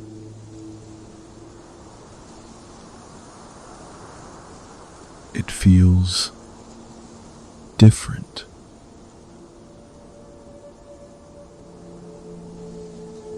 I lean forward more, getting my weight over my feet, and that's when I feel them.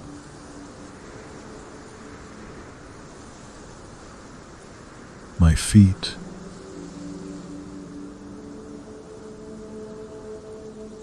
actually feel them.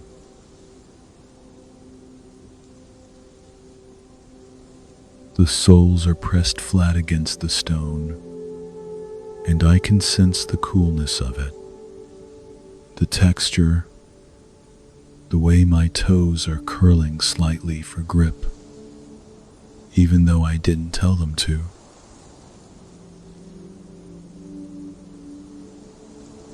They're just doing it on their own, like they remember.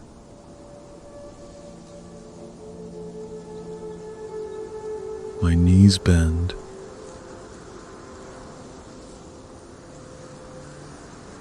I feel it happening, that hinge-like motion, and it's so strange.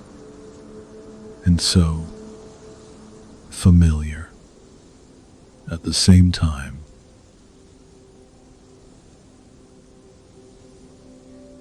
Like riding a cart down a hill you used to know as a child. Your body remembers the bumps, the turns, even though your mind has forgotten.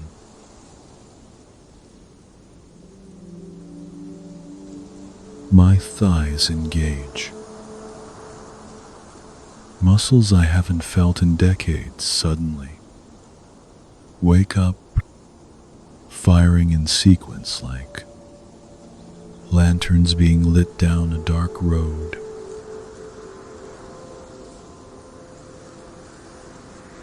First the quadriceps, then the glutes, then something deep in my core, something that's been asleep so long I don't even have a name for it.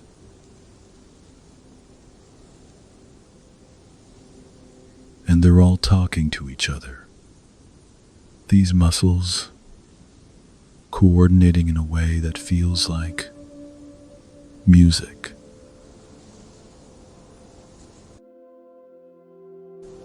Like they've been waiting for the conductor to lift his hands. And now they're playing.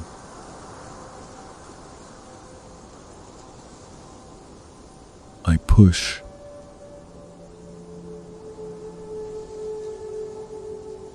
Not hard. Not straining. Just steady pressure up through my legs, through my core, and suddenly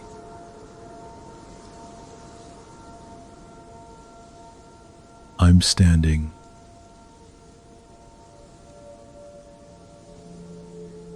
Oh.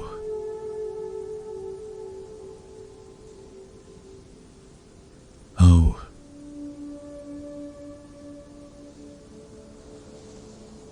My legs are holding me.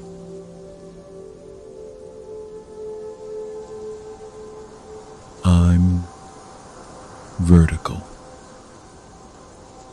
fully vertical, head up, spine straight, feet on the ground.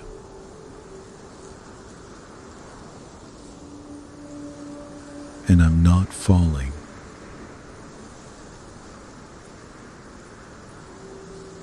The world looks completely different from up here.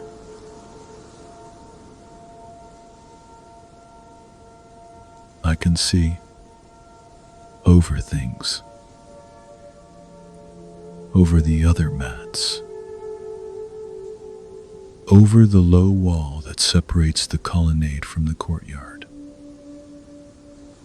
I can see the far end of the pool, the water glinting in the afternoon sun, the vendors' carts, the people walking.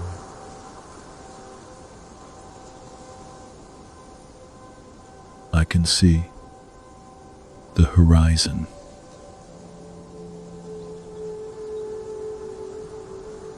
When's the last time I saw the horizon?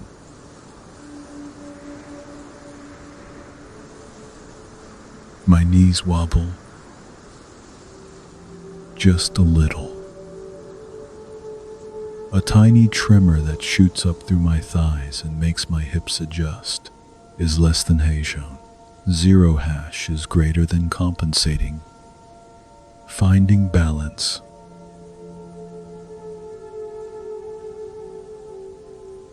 And they do. Find it. I mean,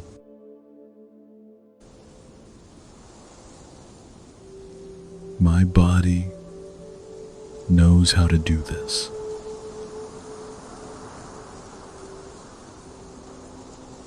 I didn't have to teach it. Didn't have to think about it. It just remembered.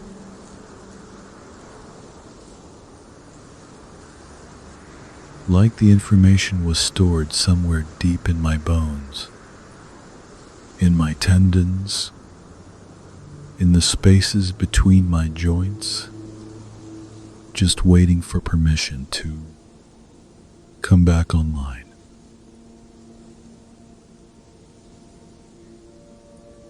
I shift my weight to my left foot.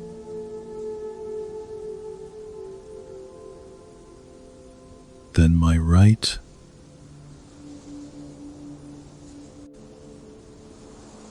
Left again.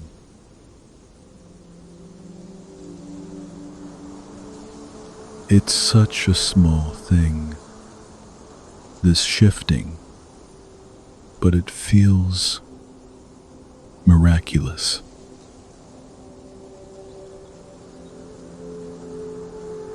I'm distributing my weight, choosing where to put it, moving it around like it's mine to move.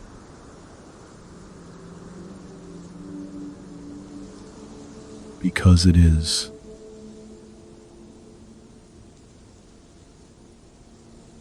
It's mine.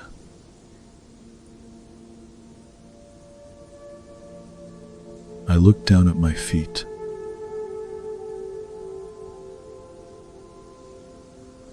They're filthy, caked with dust and grime, toenails overgrown and yellowed, skin rough and cracked in places.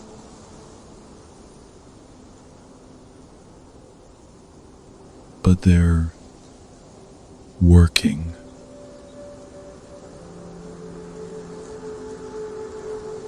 Those 10 toes splayed against the stone, gripping like they were designed to do this. Like this is what they were made for.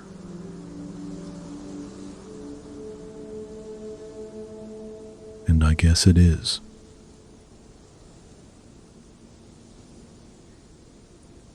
I guess I was made for this.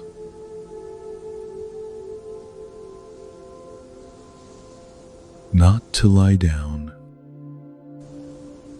not to wait, not to prove my worth through endurance.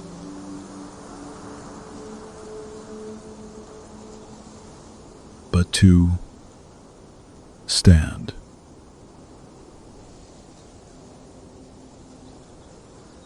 To take up space. To be upright in the world.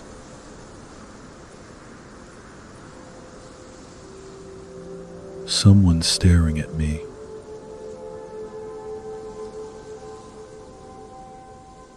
I can feel it before I see it. That weight of eyes. And when I turn my head, slowly, because even that feels new, the ability to turn and look is less than Haishon. 0 hash is greater than I see Matthias.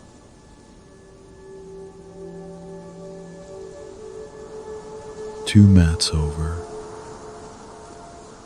propped up on one elbow, mouth open.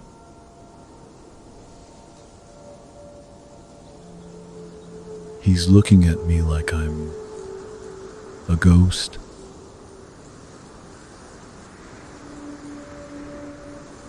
Or maybe like he's seeing me for the first time.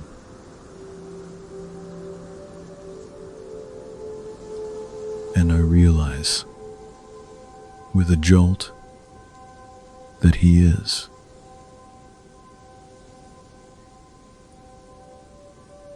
He's never seen me standing.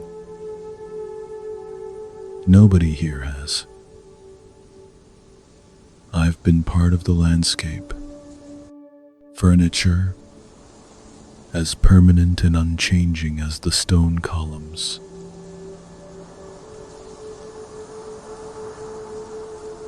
And now I'm not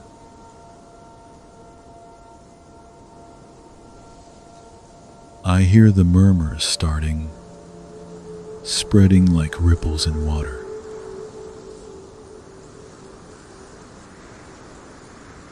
Is that? He's standing.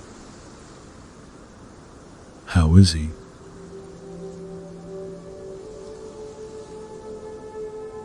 But I don't care about them right now. I care about this.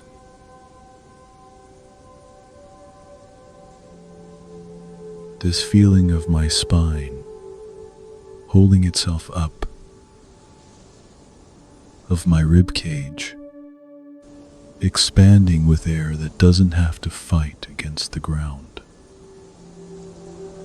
of my head level with the world, not looking up at it from below.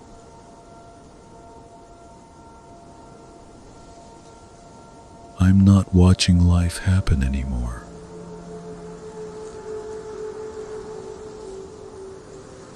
I'm in it.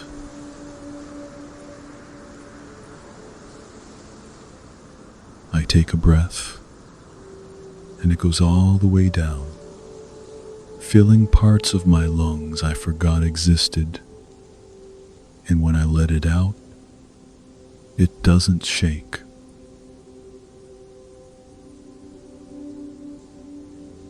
It's steady.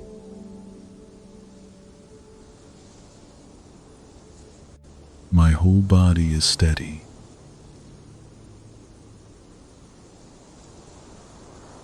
Not strong yet. Maybe.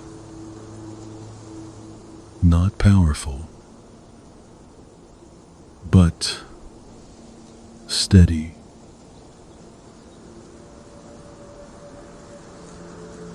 And alive.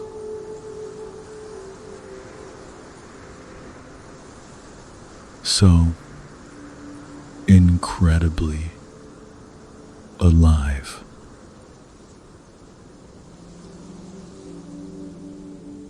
I look back at him, the man who told me to stand, and I expect to see pride or satisfaction or something like, "I told you so."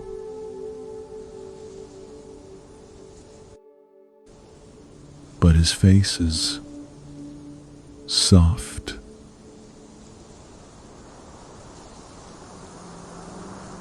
Just soft.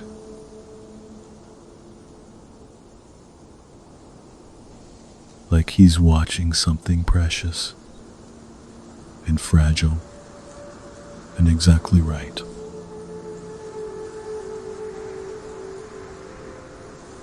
Like he's watching me become who I always was underneath the waiting.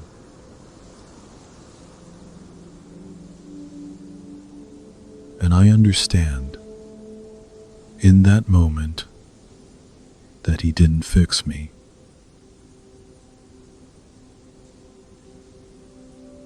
He didn't make me into something new.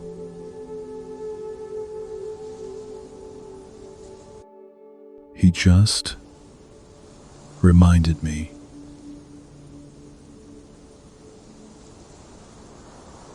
Reminded my bones, my blood, my breath, that they were never broken. Just forgotten.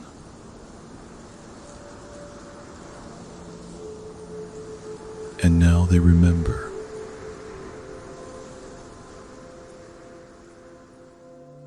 I'm standing.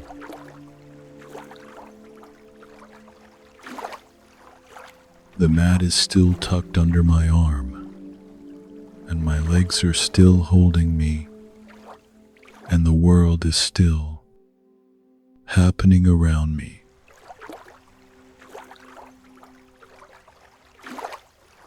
But something's different.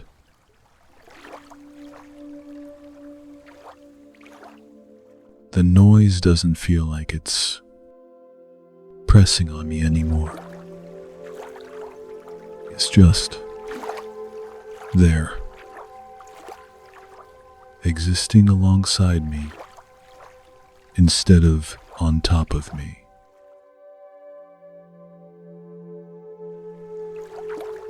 I can choose what to listen to now.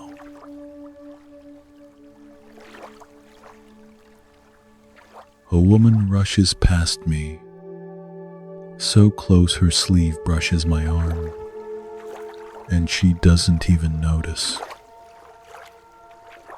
She's heading toward the pool, probably checking if the water moved, probably hoping today's the day.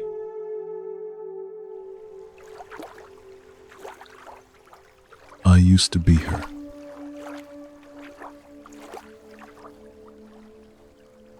That desperate. That focused on the one thing that might save me.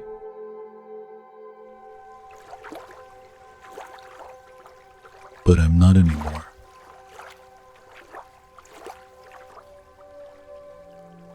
I turn, slowly, to thank him.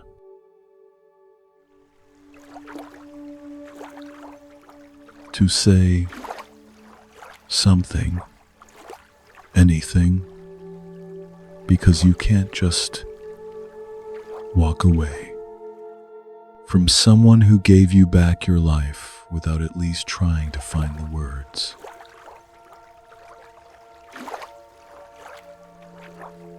But when I look at the place where he was,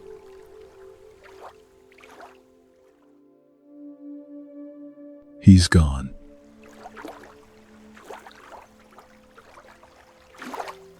I blink, scanning the colonnade, thinking maybe he just moved. Maybe he stood up and stepped back to give me space.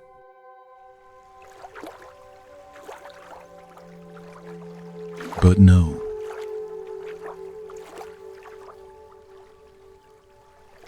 The spot where he was crouched is empty. Just stone. Just the same worn stone everyone walks on, with no sign he was ever there.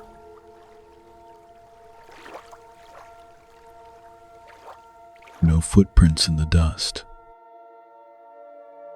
No depression where his knee pressed down. Nothing.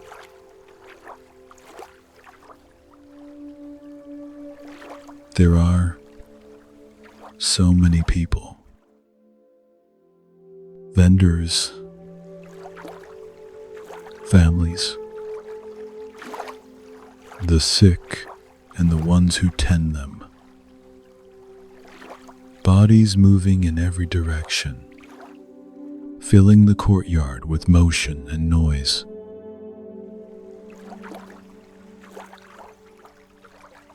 But I can't find him.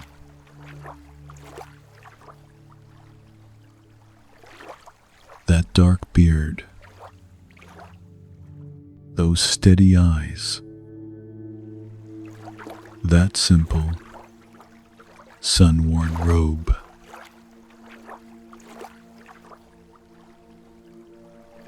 He's just gone.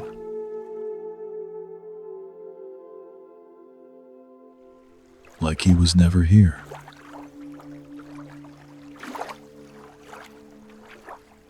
Except I'm standing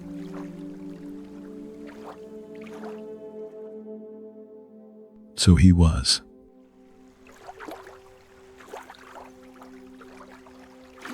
The wind picks up just for a moment, and I feel it on my face.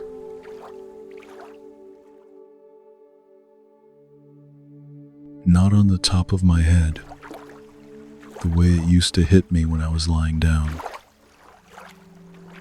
but on my face, my cheeks,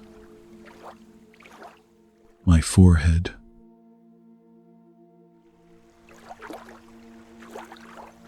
It feels like a hand, gentle, passing over me.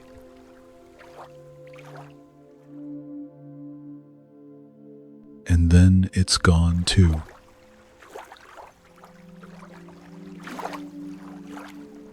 I take a step.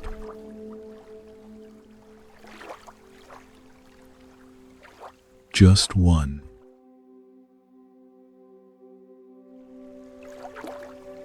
My right foot lifts off the stone, hovers for a split second in the air, and then comes down, about a foot ahead of where it was.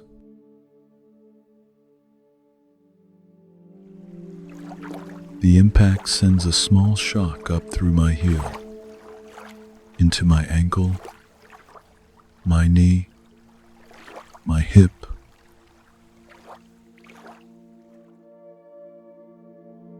But it doesn't hurt.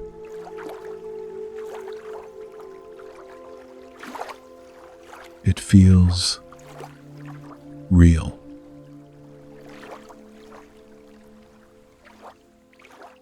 Then my left foot,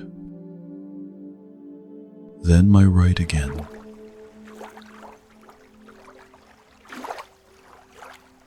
I'm walking.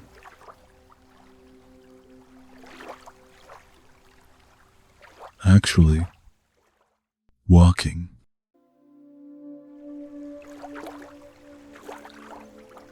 It's not smooth. My gait is uneven, a little stiff, like my hips haven't quite figured out the rhythm yet. But I'm moving forward.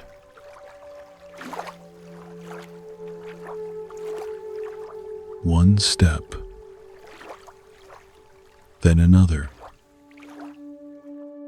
then another.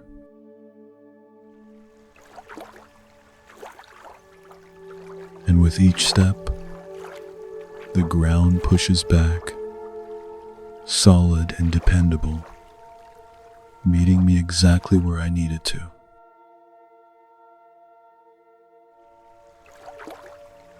The mat bounces against my ribs with each step, a gentle, rhythmic pressure that reminds me it's still there.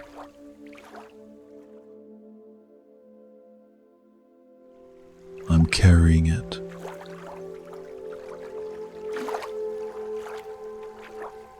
I'm carrying the thing that used to carry me.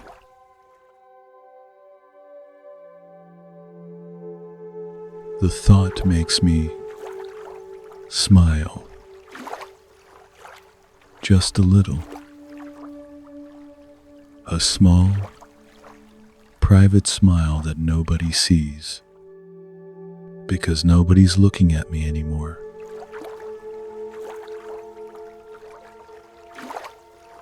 They've all gone back to their own struggles, their own waiting, their own mats.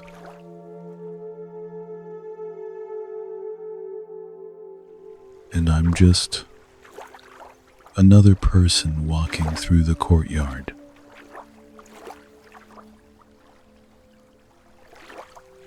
I don't know where I'm going.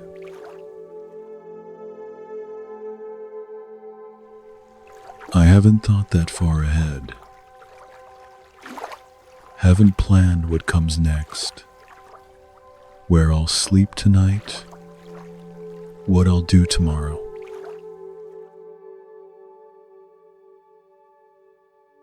But for the first time in 38 years, I have the option of going somewhere.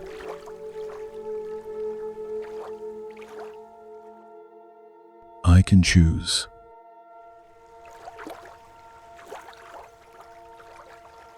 Left or right, fast or slow, stay or leave.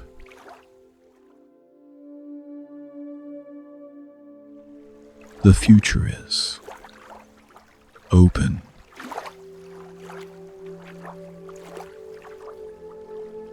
And that should feel terrifying.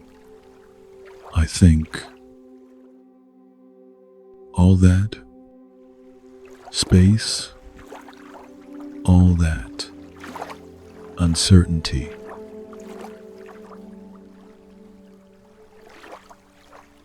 but it doesn't.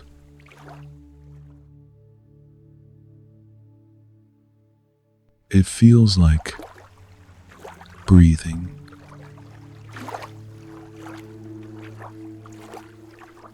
I pause just for a second and look back at where I came from.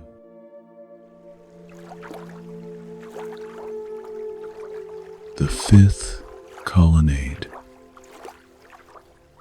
The worn stone.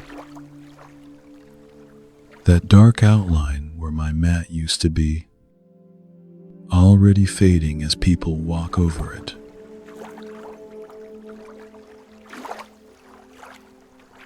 In a few hours, it'll be gone completely, erased by feet and time and the indifference of stone.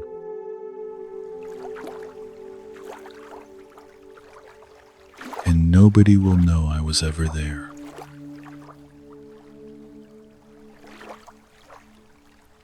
Except me.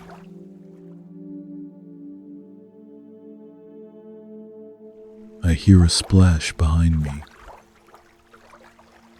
Someone got into the water. Maybe it moved. Maybe they're claiming their healing.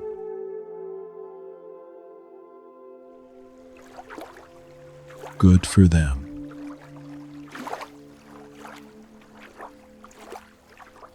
I mean that. I really do.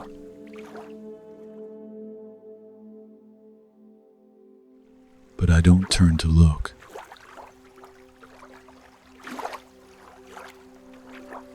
Because that's not my story anymore.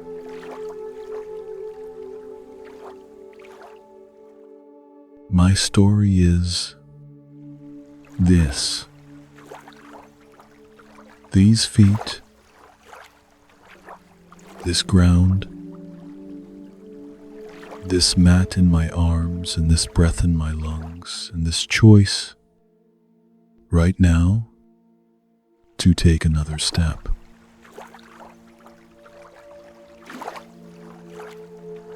I start walking again, and this time it's easier. My body's remembering faster, each step teaching the next one, until it almost feels like I never stopped.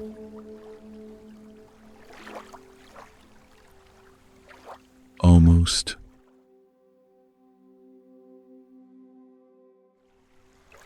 But not quite.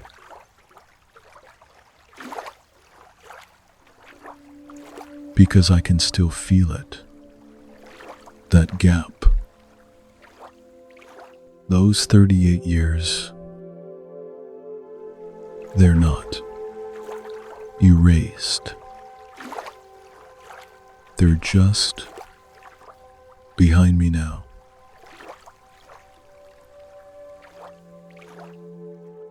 Part of the path, but not the destination.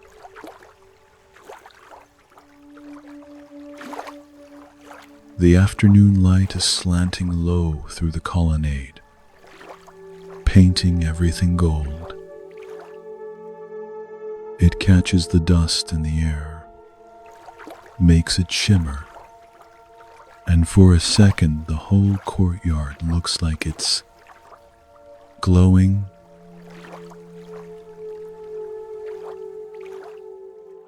beautiful.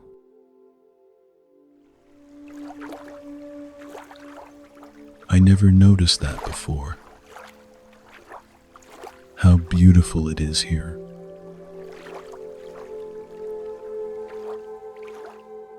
Maybe because I was always looking down. or looking inward, or not looking at all, just enduring.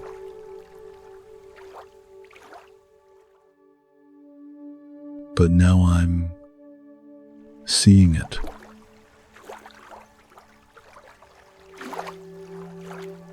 The way the light moves, the way people's faces soften when they think no one's watching, the way the water holds the sky.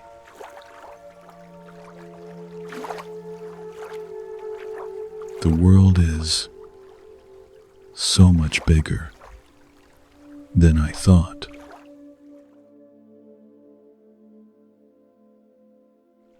And I get to be in it.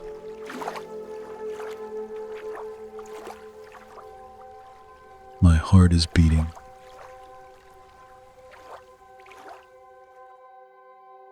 I can feel it right in the center of my chest, steady and strong.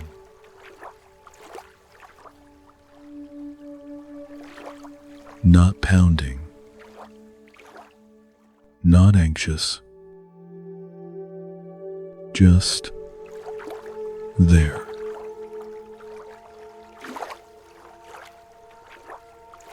Doing its job, keeping me alive,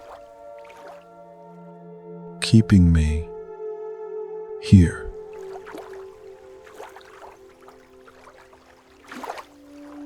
And I think, quietly, in a voice that sounds like it's coming from somewhere deep inside me, somewhere I haven't heard from in a very long time.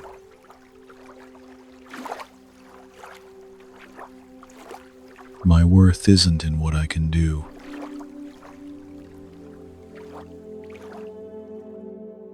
My worth is not in what I can do.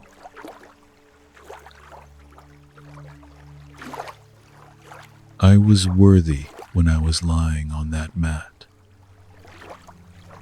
I'm worthy now that I'm walking.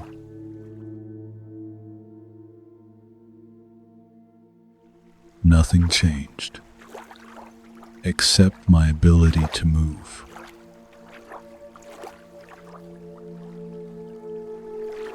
But I'm the same person.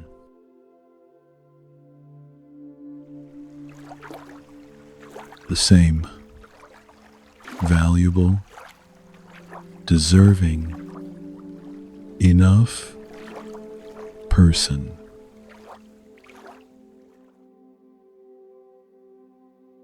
He saw that. That man. He saw it before I could walk, before I could prove anything, before I earned it.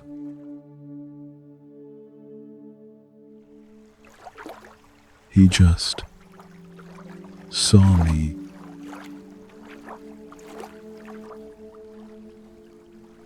And that was enough for him to say, "Stand up."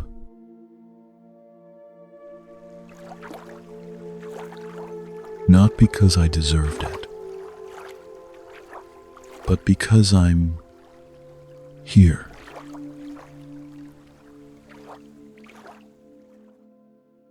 And being here is enough.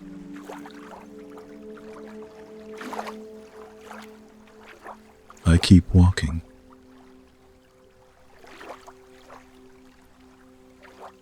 Past the pool,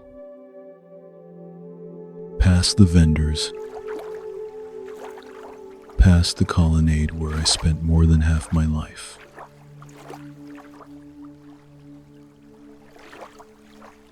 I'm walking toward the gate, toward the street, toward whatever comes next.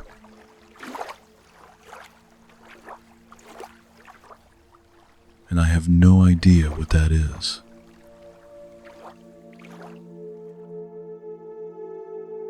But I'm not afraid.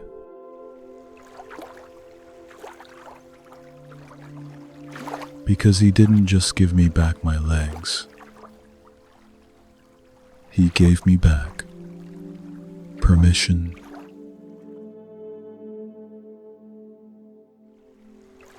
Permission to stop trying so hard. Permission to stop earning my place. Permission to just be.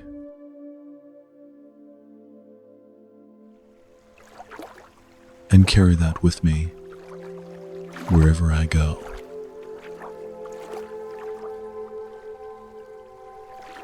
I reach the edge of the courtyard. Is less than hay shown. 0 hash is greater than where the shade ends and the street begins. And I pause.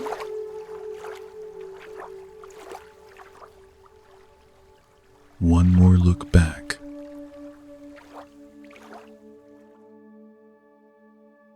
Not at the mat. Not at the pool.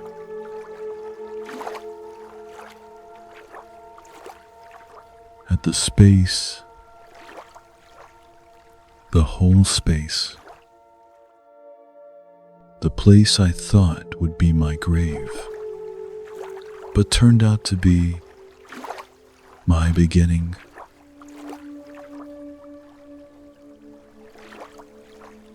Thank you.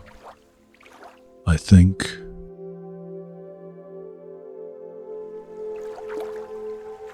Not to the pool. Not to the angel that supposedly stirs the water.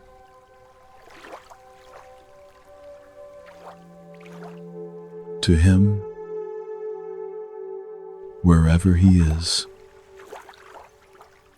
whoever he is.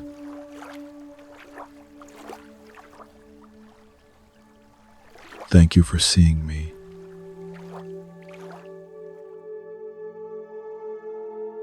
And then I step into the street, into the noise and the light and the chaos of the city, and I let it hold me.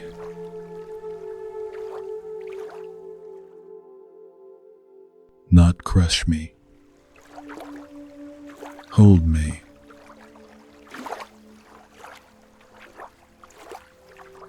Because I'm not fragile anymore. I'm not waiting anymore.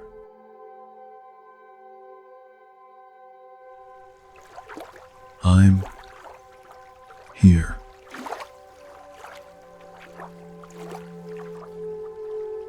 Alive. Whole. Free.